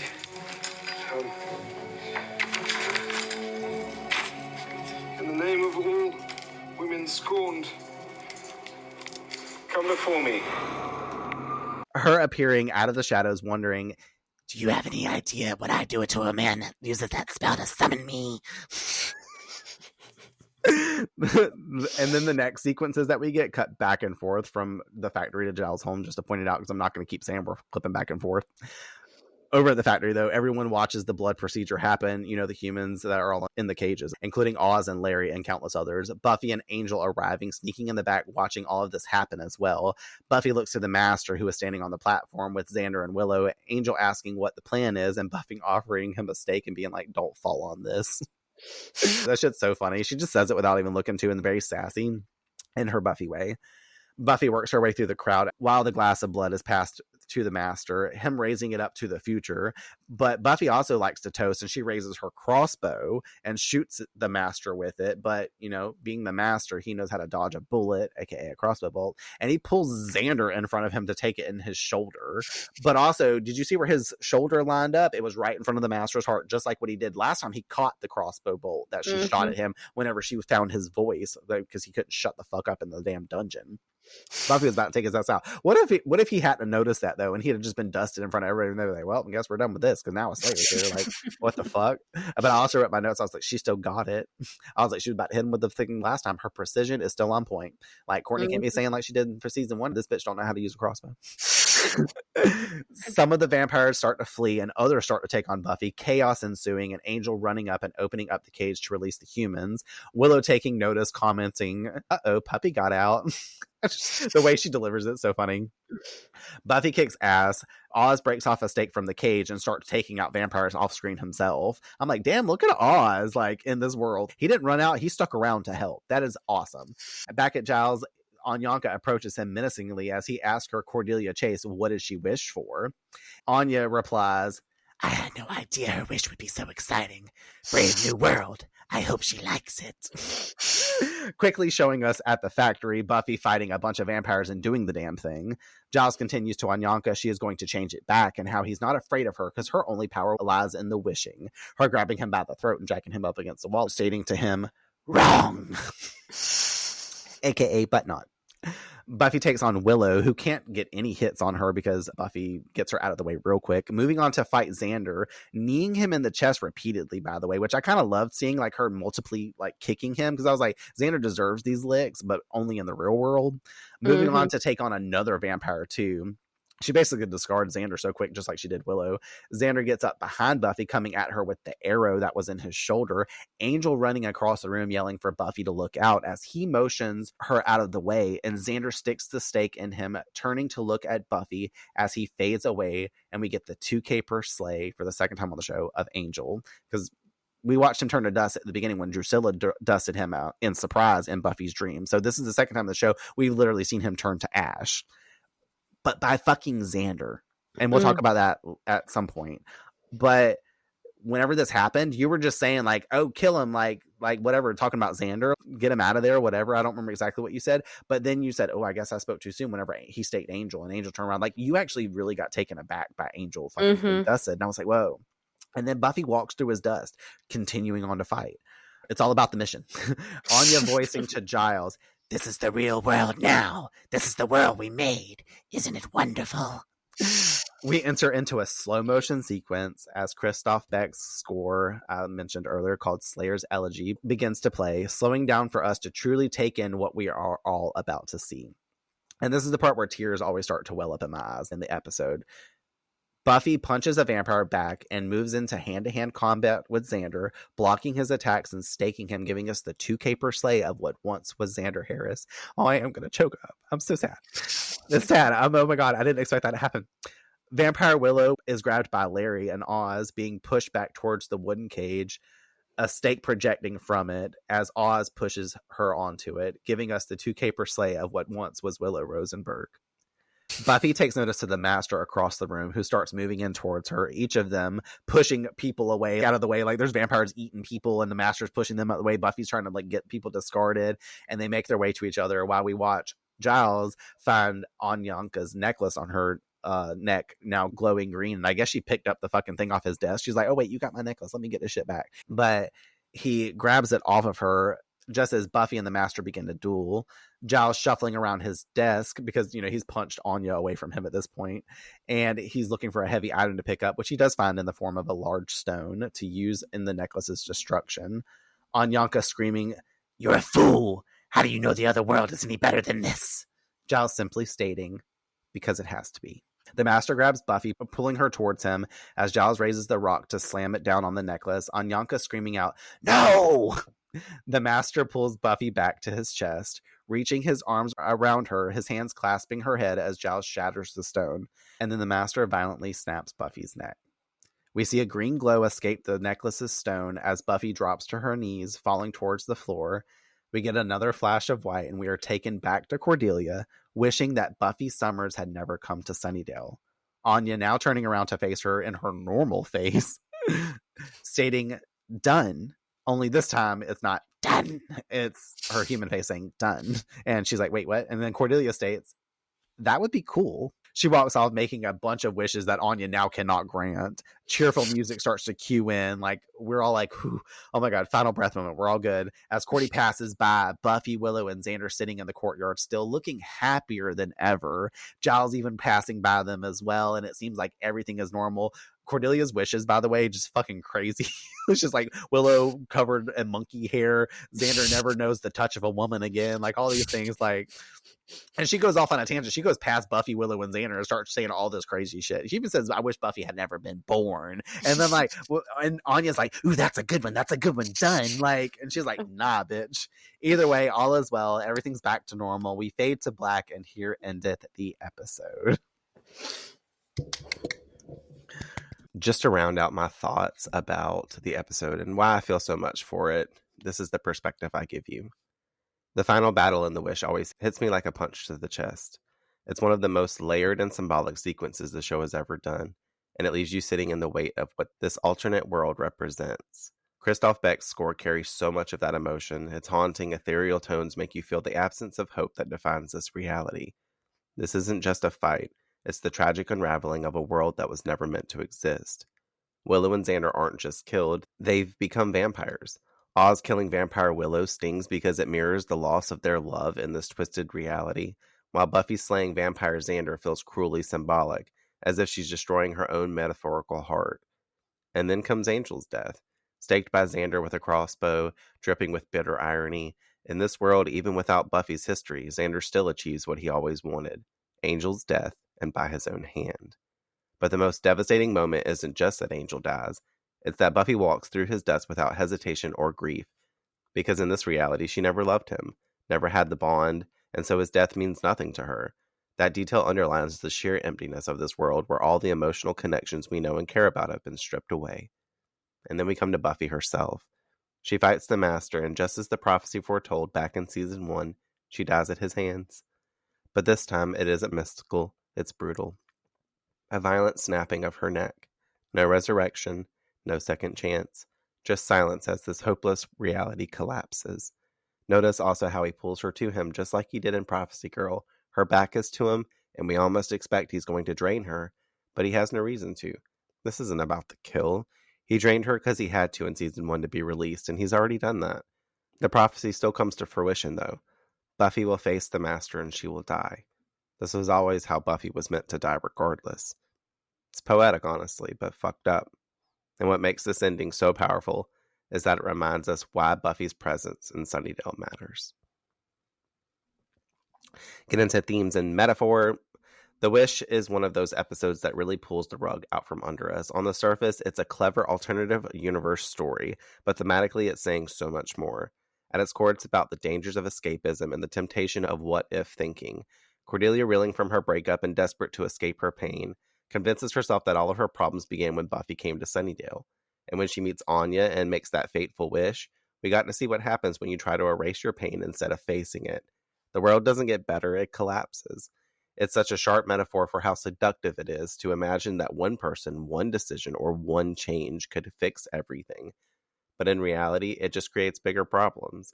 Cordelia's fate in this episode underlines that. In the Wishverse, she loses all agency and is killed almost immediately. She doesn't get to be the sharp, witty survivor we know. She becomes one of Sunnydale's many casualties. Her death drives home the point that Buffy isn't just a part of the story. She's the reason there's even a chance for survival. Without her, Cordelia doesn't make it, and neither does anyone else. The Master in this alternate world really highlights that absence. He represents unchecked evil, thriving without Buffy there to stop him. In our timeline, Buffy destroyed him and changed the course of Sunnydale's future. Here, without her, he flourishes. He expands his power, enslaves humans, and turns the town into his feeding ground. It's a dark reminder that the Slayer isn't just fighting monsters. She's holding the line between chaos and order. Take her away, and that dam breaks. And what makes the Wishverse so chilling are the twisted versions of the people we know. Vampire, Willow, and Xander are a literal embodiment of their secret attraction in the real world. Stripped of morality and consequence, they're together, but as sadistic, soulless predators. It's the show's way of making a point. Passion without honesty or accountability can be destructive. Their forbidden connection manifests as its darkest possible version. And then there's Buffy herself. In this reality, she's much like Kendra, but more so. Hardened, cold, angsty, and detached from the people around her. She's still a Slayer, but she's missing the humanity that defines her in our timeline. Without her friends, without the bonds that keep her tied to the world, Buffy becomes more weapon than woman, efficient but emotionally closed off, and ultimately she fails. This is a major difference between the Buffy that we know in this alternate version. It's a powerful subtext about what makes Buffy unique. It isn't just about her strength. It's her ability to love and to stay connected, even in the middle of darkness. And of course, at the center of it all is Anya, the vengeance demon. She doesn't give Cordelia comfort or clarity. She exploits her pain. That's what vengeance really is. It preys on vulnerability and leaves destruction in its wake. Cordelia wanted relief, but what she gets instead is a world that's far worse than her heartbreak. The metaphor here is crystal clear. You don't fix suffering by erasing the things that hurt you. You fix it by facing them. So when you put it all together, The Wish isn't just a fun alternate world story. It's a lesson in why Buffy Summers matters. This episode shows us that the world doesn't just need a Slayer. It needs Buffy specifically. With all her flaws, her heart, and her refusal to close herself off. She doesn't just fight evil, she inspires others, she makes them stronger, and she keeps the line between hope and despair from breaking. In this dark mirror world, we see what life without Buffy looks like, bleak, hopeless, and deadly. And by contrast, we're reminded of the truth that runs through the entire series. Buffy makes the difference, not just because she's the chosen one, but because of who she is and the choices that she makes. All right, let's get into Buffy fun facts. First off, I do have to call myself out because I mentioned in our coverage for Band Candy, the mayor was the first person to use a cell phone on the show. Buffy Wiki has this completely wrong, and that's where I get a lot of my information from. So I guess I'm going to have to go in there and see like you can do with the other Wikipedias and edit things, you know, like you can add stuff. First off, Cordelia is seen first with a cell phone in the debut episode when she has to excuse herself to call everyone that she's ever met after Buffy attacks her, you know, with the stick. Although we don't actually see her talk on the phone, she just like flips it open or pulls it out. The true first time we see a character on the show use a cell phone is when Principal Snyder is calling the mayor to tell him the good news in Becoming Part 2 that he has expelled Buffy. This is all brought to the forefront because I commented on a post that What Kind of Name is Buffy had posted. The photo showed like 4 images from Buffy episodes, and it had the caption of not a cell phone in sight, just people living in the moment. And I commented on it just because Band Candy was one of the pictures like of Giles and Joyce and Buffy in the alleyway. And I was like, did you know, like, fun fact that blah, blah, blah, Mayor was the first one in this episode to actually use a cell phone since it was talking about not a cell phone in sight. And I was like, yeah, because the mayor was underground using it and couldn't see it. And people started commenting back real quick and was like, no, actually, Snyder was the first one to use one. And then people was like, actually, Cordelia was the first one to have a cell phone on the show. And I was like, fuck. Oh, I was shit. like, okay, well, you guys, I'm going to go call myself out and then kill myself. I thought it was funny though. So I told them I was going to call myself out. So here I am doing as such. And now I've done that. So now we can move on to the actual Buffy fun facts. From this episode on, the vampire dusting effect now features the vampire skeleton as they turn to dust. I know you didn't see it, but look out for it in future episodes. Now it's not just the cloud. Like you can actually see the fragments of skeletal anatomy and stuff. Yeah. I did notice really cool. that actually. Where it starts looking really cool. Deleted scenes. We have 2 lines that were cut from Giles' conversation with Anyanka. Giles was supposed to say, Cordelia Chase, what did she wish for? And Anyanka says, I had no idea that her wish would be so exciting. Brave new world. I hope she likes it. And Giles tells her she's dead. And Anyanka goes, it happens. I was like, oh shit. I'm glad they took that little part out just so that way it's a little more ominous and not quite as catty. Cordelia mentions Bizarro Land in this episode whenever she's like, I wish us into Bizarro Land and you two are still together. Bizarro World is a fictional world in DC Comics where obviously things are bizarrely different from the way that they are on Earth, which mirrors Cordy's statement in here. But her statement also mirrors a callback to Reptile Boy when she said that he could belong to a family of the rich and powerful in a bizarro world. So it's kind of like a callback to Cordelia just like using the word bizarro for some reason, aka I'm going to put that in my vocabulary from now on. Start saying it like instead of being like, all right, that's crazy, or like, damn, that's crazy, I'm be like, damn, that's bizarro. When the Master sits down at the bronze and asks for the news from Xander, he says, now what's new on the Rialto? And this is a quote from Shakespeare's The Merchant of Venice. And the only reason I put that in here is because this is like the third time this play specifically has been mentioned on Buffy, because we've had it across the series. And then a final one before one goof is Anyanka uses the phrase Brave New World, which is also a quote from Shakespeare's play The Tempest, which also lent its name to a famous novel. So that's that. The one goof is after Cordelia asks the Cordettes if they want to go to the bronze, whenever Harmony turns around, she's like, is that a joke? You can see a boom like microphone up above Harmony's head, apparently. So I'm only imagining with the fucking awful, tragic re-rendering of the show where they made it. Like, there's a whole scene in, I think, season 4 or 5 when they're in a certain room and they pan out. I think it's season 5. And you can see, like, the set workers working in the corner in the room, like, fully just, like, chilling there. Like, they're part of the episode. I was like, no. We'll get to that one, obviously. It's a callback. But right now we can get into our final slays. Final slays. The Wish. Done. I thought I forgot about that last week, but I didn't. Now here we are again. Quotes for the episode. I have a few. My first one is Anya when she's like, you trusting fool, how do you know the other world is any better than this? And then my main part of it is Giles. I just love the phrase, because it has to be. Obviously, we've talked about this before, and I'll like wrap it up here in a second. Cordelia, whenever she's like, I wish us into Bizarro World and you two are still together, I can't win. Apparently, I meant to use the word bizarro in life, so I hope you'll be using it too. It would be bizarro if you didn't. And then my final one is Vampire Willow when she's like, uh-oh, puppy got out. Oh, no, actually, Liz, I have 4. Those two were typed together, apparently. But I like that just because she's like, of all things going on right now, that's what she's commenting on. Uh-oh, puppy got out. Like, what? She's so goofy. And then my final one is Buffy when she's like, you guys in Sunnydale talk like I'm the second coming. Obviously referencing to Jesus, I guess, like the second coming of him. But when I was a kid, I used to think she was talking about like, I'm the second coming. Like, you guys get off first and I get off second. Like, I thought it was a sexual innuendo because I knew her relationship with Angel, but I wasn't really seeing past the fact that she didn't know Angel, even though I knew, but I didn't know because I was 12, or younger. I don't remember. The dots weren't fully connecting. I didn't know about Buffy's future love for the connection of the dots. What are yours? Well, I have 3, I think. Yes, 3. The first one is when Buffy and Giles are talking, and she's like, you're taking an awful lot on faith here, Jeeves. And Giles is like, Giles. And he like so nonchalantly corrects her, and I just love that. And then my second one is Oz when he's like, Cordelia made a wish. If it was for a long, healthy life, she should get her money back. And then my third one is Larry when he said the entire world sucks because some dead dits made a wish. I just want to be clear. That's funny. And then those two come right back to back in the same scene too. Who'd you choose for your Shining Slayer? Giles, for destroying the necklace. Obviously. I elaborated on it because I just put that he was 1,000% the one to put in this position this episode because, Buffy ain't did shit. She died. Cordelia ain't shit in this episode because she did what she did. And obviously, who are we going to give it to? Anya for having cool powers? No. Even though they are cool. Because of the quote that I added from this episode a second ago.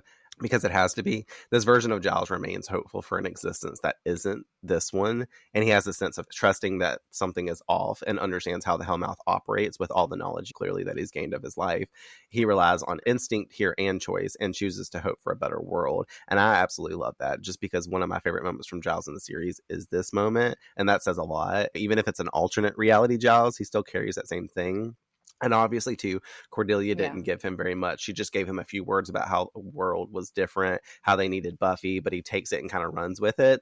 When Anya challenges him later and says, how do you know the world is any better than this? And his response being, because it has to be, is such a perfect summation of who Giles is. It's not about proof or evidence. Mhm. It's more about that belief factor. And he chooses faith in something better, even when surrounded by nothing but despair, because that's what he's been living. And that choice says so much about the man, the type of man that he is. He's very like grounded, he's rational, and very much so deeply moral and willing to risk everything for a possibility of hope. Like that existence could be different. And I love that so Yeah. much. That's the fact that they threw that in there, and Giles being the person to help reverse everything and the reasons why, basically what I just described, that just makes me love Giles so much more as a character, just because he's unwavering in his faith of what should be the Mhm. better possibility. You know, he knows that this world sucks, so he's like, well, if there's another one I can live Yeah. in, you know. It's pretty cool. Weekly Wiggins, what were yours? A combo of just the master's presence in general and the idea of human beings being on tap, basically. The distillery. Yes. It's like a bar of blood. I don't know. It's weird. So I'm not with those. But also, and I think I mentioned this, Willow is giving me the wigs big time, just because she was truly channeling such Drusilla energy But that like I can't even. especially when it comes I'm to the just like, sexual stuff, yeah, they almost, usually yeah. kind of leave it out. Willow just puts hers all on the plate, lets you know what she's talking about. You know, Drusilla was like always a little more like more alluding to what's going to happen, whereas Willow's like, no, this is what's going to happen. That's true. You could tell she was like her. Yeah. Yeah, and for Willow to like literally go in there and physically start torturing Angel, like that's not a Willow we know. So for her to go that far into the extreme of like alter ego or like, I don't know, alternate Mhm. reality, Willow was just like, no, it's called the Willow Well, that's wigs. what mine is, I guess, in Vampire Willow Wigs. It's the VWW for me. Mostly because of what she did with Angel, the puppy, the sadistic nature, all that stuff kind of gave me the Wiggins. I mean, it's obviously cool to think about. Like, whenever a person becomes a vampire, they lose that cloud of morality, that judgment, the conscious, it's gone. So that just means that this was something sub-level inside of Willow, like in her subconscious, and this kind of emerged out of that. Not to mention all the stuff that she had with Xander and all that love. That's why they ended up immediately together afterwards, because all like elements were stripped apart. And now that they're vampires too, they have no conscience to be like, oh, we wouldn't cheat on partners, we wouldn't do this. They can definitely be in a relationship together, but just like, you know, Spike and Angel, Drusilla, all of them that we talked about in the past, they probably slept all with each other and just was like, you know, if they wanted to have sex with the person that they were killing that night, they could like, you know, grape and torture and do all the things that like we know sadistic evil. I'm not trying to say anything bad or like put that out there, that's a good thing, but if you don't have a conscience, you do a lot of sadistic shit. So that's why I chose Willow to be the wigs this week. I was like, I don't know if Willow's been in my Wiggins yet. What was your that Slade moment? When Giles broke out of the library cage with a battle axe. Damn, I did not expect that one. Oh, that's cool. I was just so badass to me because for a second I was like, I think he's going to be in here for the rest of the episode. He's now Oz. Like, he's going to get out. Speaking of Oz, that's my Slade moment whenever he was a boundary king this episode. He told Willow, like, bitch, you just want to feel better about yourself. Peace. And then left her ass standing in the hallway. Mm-hmm. And then I wrote a second Slade moment. Honestly, as sad as it is, the alternate world and the death sequence, the kills, getting to see Xander and Willow as vampires and Dusted also at that. Angel dusted for a second time, and now on the show Buffy has died 2 times. That was another that Slade moment. And kind of a fucked up, like, alternate mindset. Like, obviously I didn't want any of that to occur. It's like the cynical. It's the cynical Slade. The cynical Slade moments. Yeah, exactly. Yeah, I just had to note it because that's what I love about this episode. It makes it a favorite for me. Is just because we get this alternate reality and it's like a devastation, like portal, a portal to devastation. Yeah, I mean, and I kind of like wrestled with the idea of that too, because obviously, like, a huge Slade moment by technical terms could be when the master like snaps Buffy's neck, you know, because that's just like the end all be all, especially for us as viewers, even though we know, thank goodness, actively we're knowing that this is like an alternate reality situation. But of course, in the heat of that moment, so many things are happening, so you're really questioning, like, again, what's going to happen after this? Like, here we go, this is like the second time the master's had like a leg up on the situation, you know what I mean? And normally he's the one we hate to see in general exist, but especially get like an advantage over Buffy. So technically that could be a Slade moment. It's just like you said, in the fucked up reality of things. So so Slayer predictions. I have one before like we would do the episode. Anya's power center was destroyed. Alternate Giles told us that whenever he was talking to Buffy, that she would revert back to mortal if her power center was destroyed. So my question to you for a prediction is, do you think we'll see Anya again? Because obviously, remember at the end of the episode, she turns around and she's like, done. When she looks down at her neck and Cordelia starts making all those other wishes, she's like, done. And she's just standing there looking frustrated as Cordelia walks away. So now she's mortal. Do you feel like we'll see her again? And if so, in what capacity? I do think we'll see her again. For sure. That's hard to say. Maybe she kind of gets worked into the like group somehow. I don't know, because now she only has like as much to offer as anyone there except for Buffy, obviously, you know, but like she's just normal now. So I don't know. Obviously that doesn't prevent anything as far as like involving yourself and trying to like assist this movement that they're on with Buffy, but I don't know, she could also be like a culprit of negative energy. I have no fucking idea. So I hope it's the first one I said. She becomes everyone's friend, then she calms the fuck down. I feel like they wouldn't introduce her like the way that they did just to make her disappear. She's not a harmony where we're gonna I don't think she's a harmony or we're gonna see her every 18 episodes, for sure. No, I got you. Okay, so obviously you've already seen amends, so we don't have to do the whole Slayer predicts for that. We did that last episode, but I will let everyone know that we are going to be joined by our friends Sarah and Leia from Investigating Angel podcast for that coverage, and it's a really fun episode. We've already recorded it. It was a lot of fun. I haven't started editing it yet, but I just know that like with the unhinged laughter and all the stuff that was going on, the pauses that needed to just be taken, oh my god, it was so crazy. So I know I'm going to be dying laughing, not only editing it and listening to it, but like just listening to it from start to end once it's done when it airs. It's gonna be so funny. Either way, that wraps up our coverage for The Wish. Thanks for listening to our recap. I'd love to hear what you all think. Does this one rank high on your list like it does for me? How do you feel about the alternate Sunnydale created by a single wish? Were you surprised to see the Master again? Do you enjoy Vampire Willow and Xander along with the introduction of Anya? And finally, that closing sequence. Does it hit you in the feels? Because, you know, we know it makes me cry. Let us know your thoughts, and we'll meet you back here next week to discuss amends. Until then, be careful what you wish for.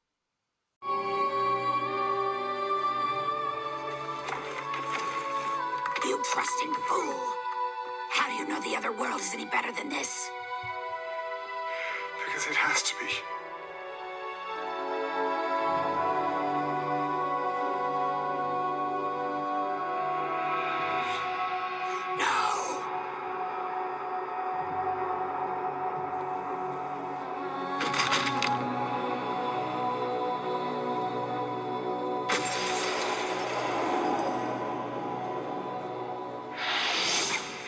I wish Buffy Summers had never come to Sunnydale.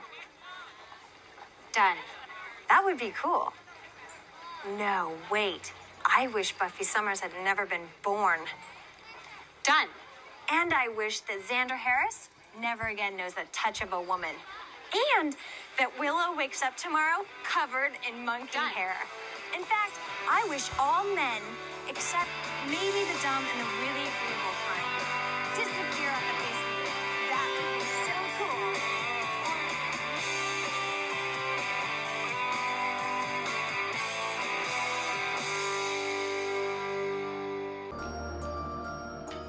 Thanks for tuning in to this episode of Buffy on Revamped. Remember to join us next week for a new episode release as we continue our journey through Sunnydale.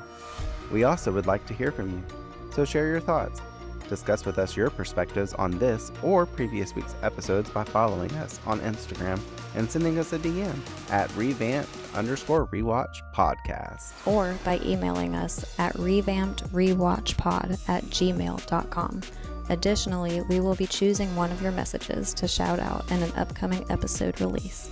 And if you happen to love abandoned places but prefer them vampire-free, check out Echoes of Elsewhere, an urban exploration podcast, where I interview urban explorers about the eerie spaces they uncover, anything from haunted schools, forgotten mansions, and tunnels that probably don't lead to the hellmouth. From history to mysteries, tips and tricks of the trade, I dive into all things urbex. Subscribe and listen wherever you get your podcasts. Until next time, the Earth is definitely doomed. This podcast is dedicated to the Buffyverse, to its fans, and my sister, Tiffany Dawn Pearson.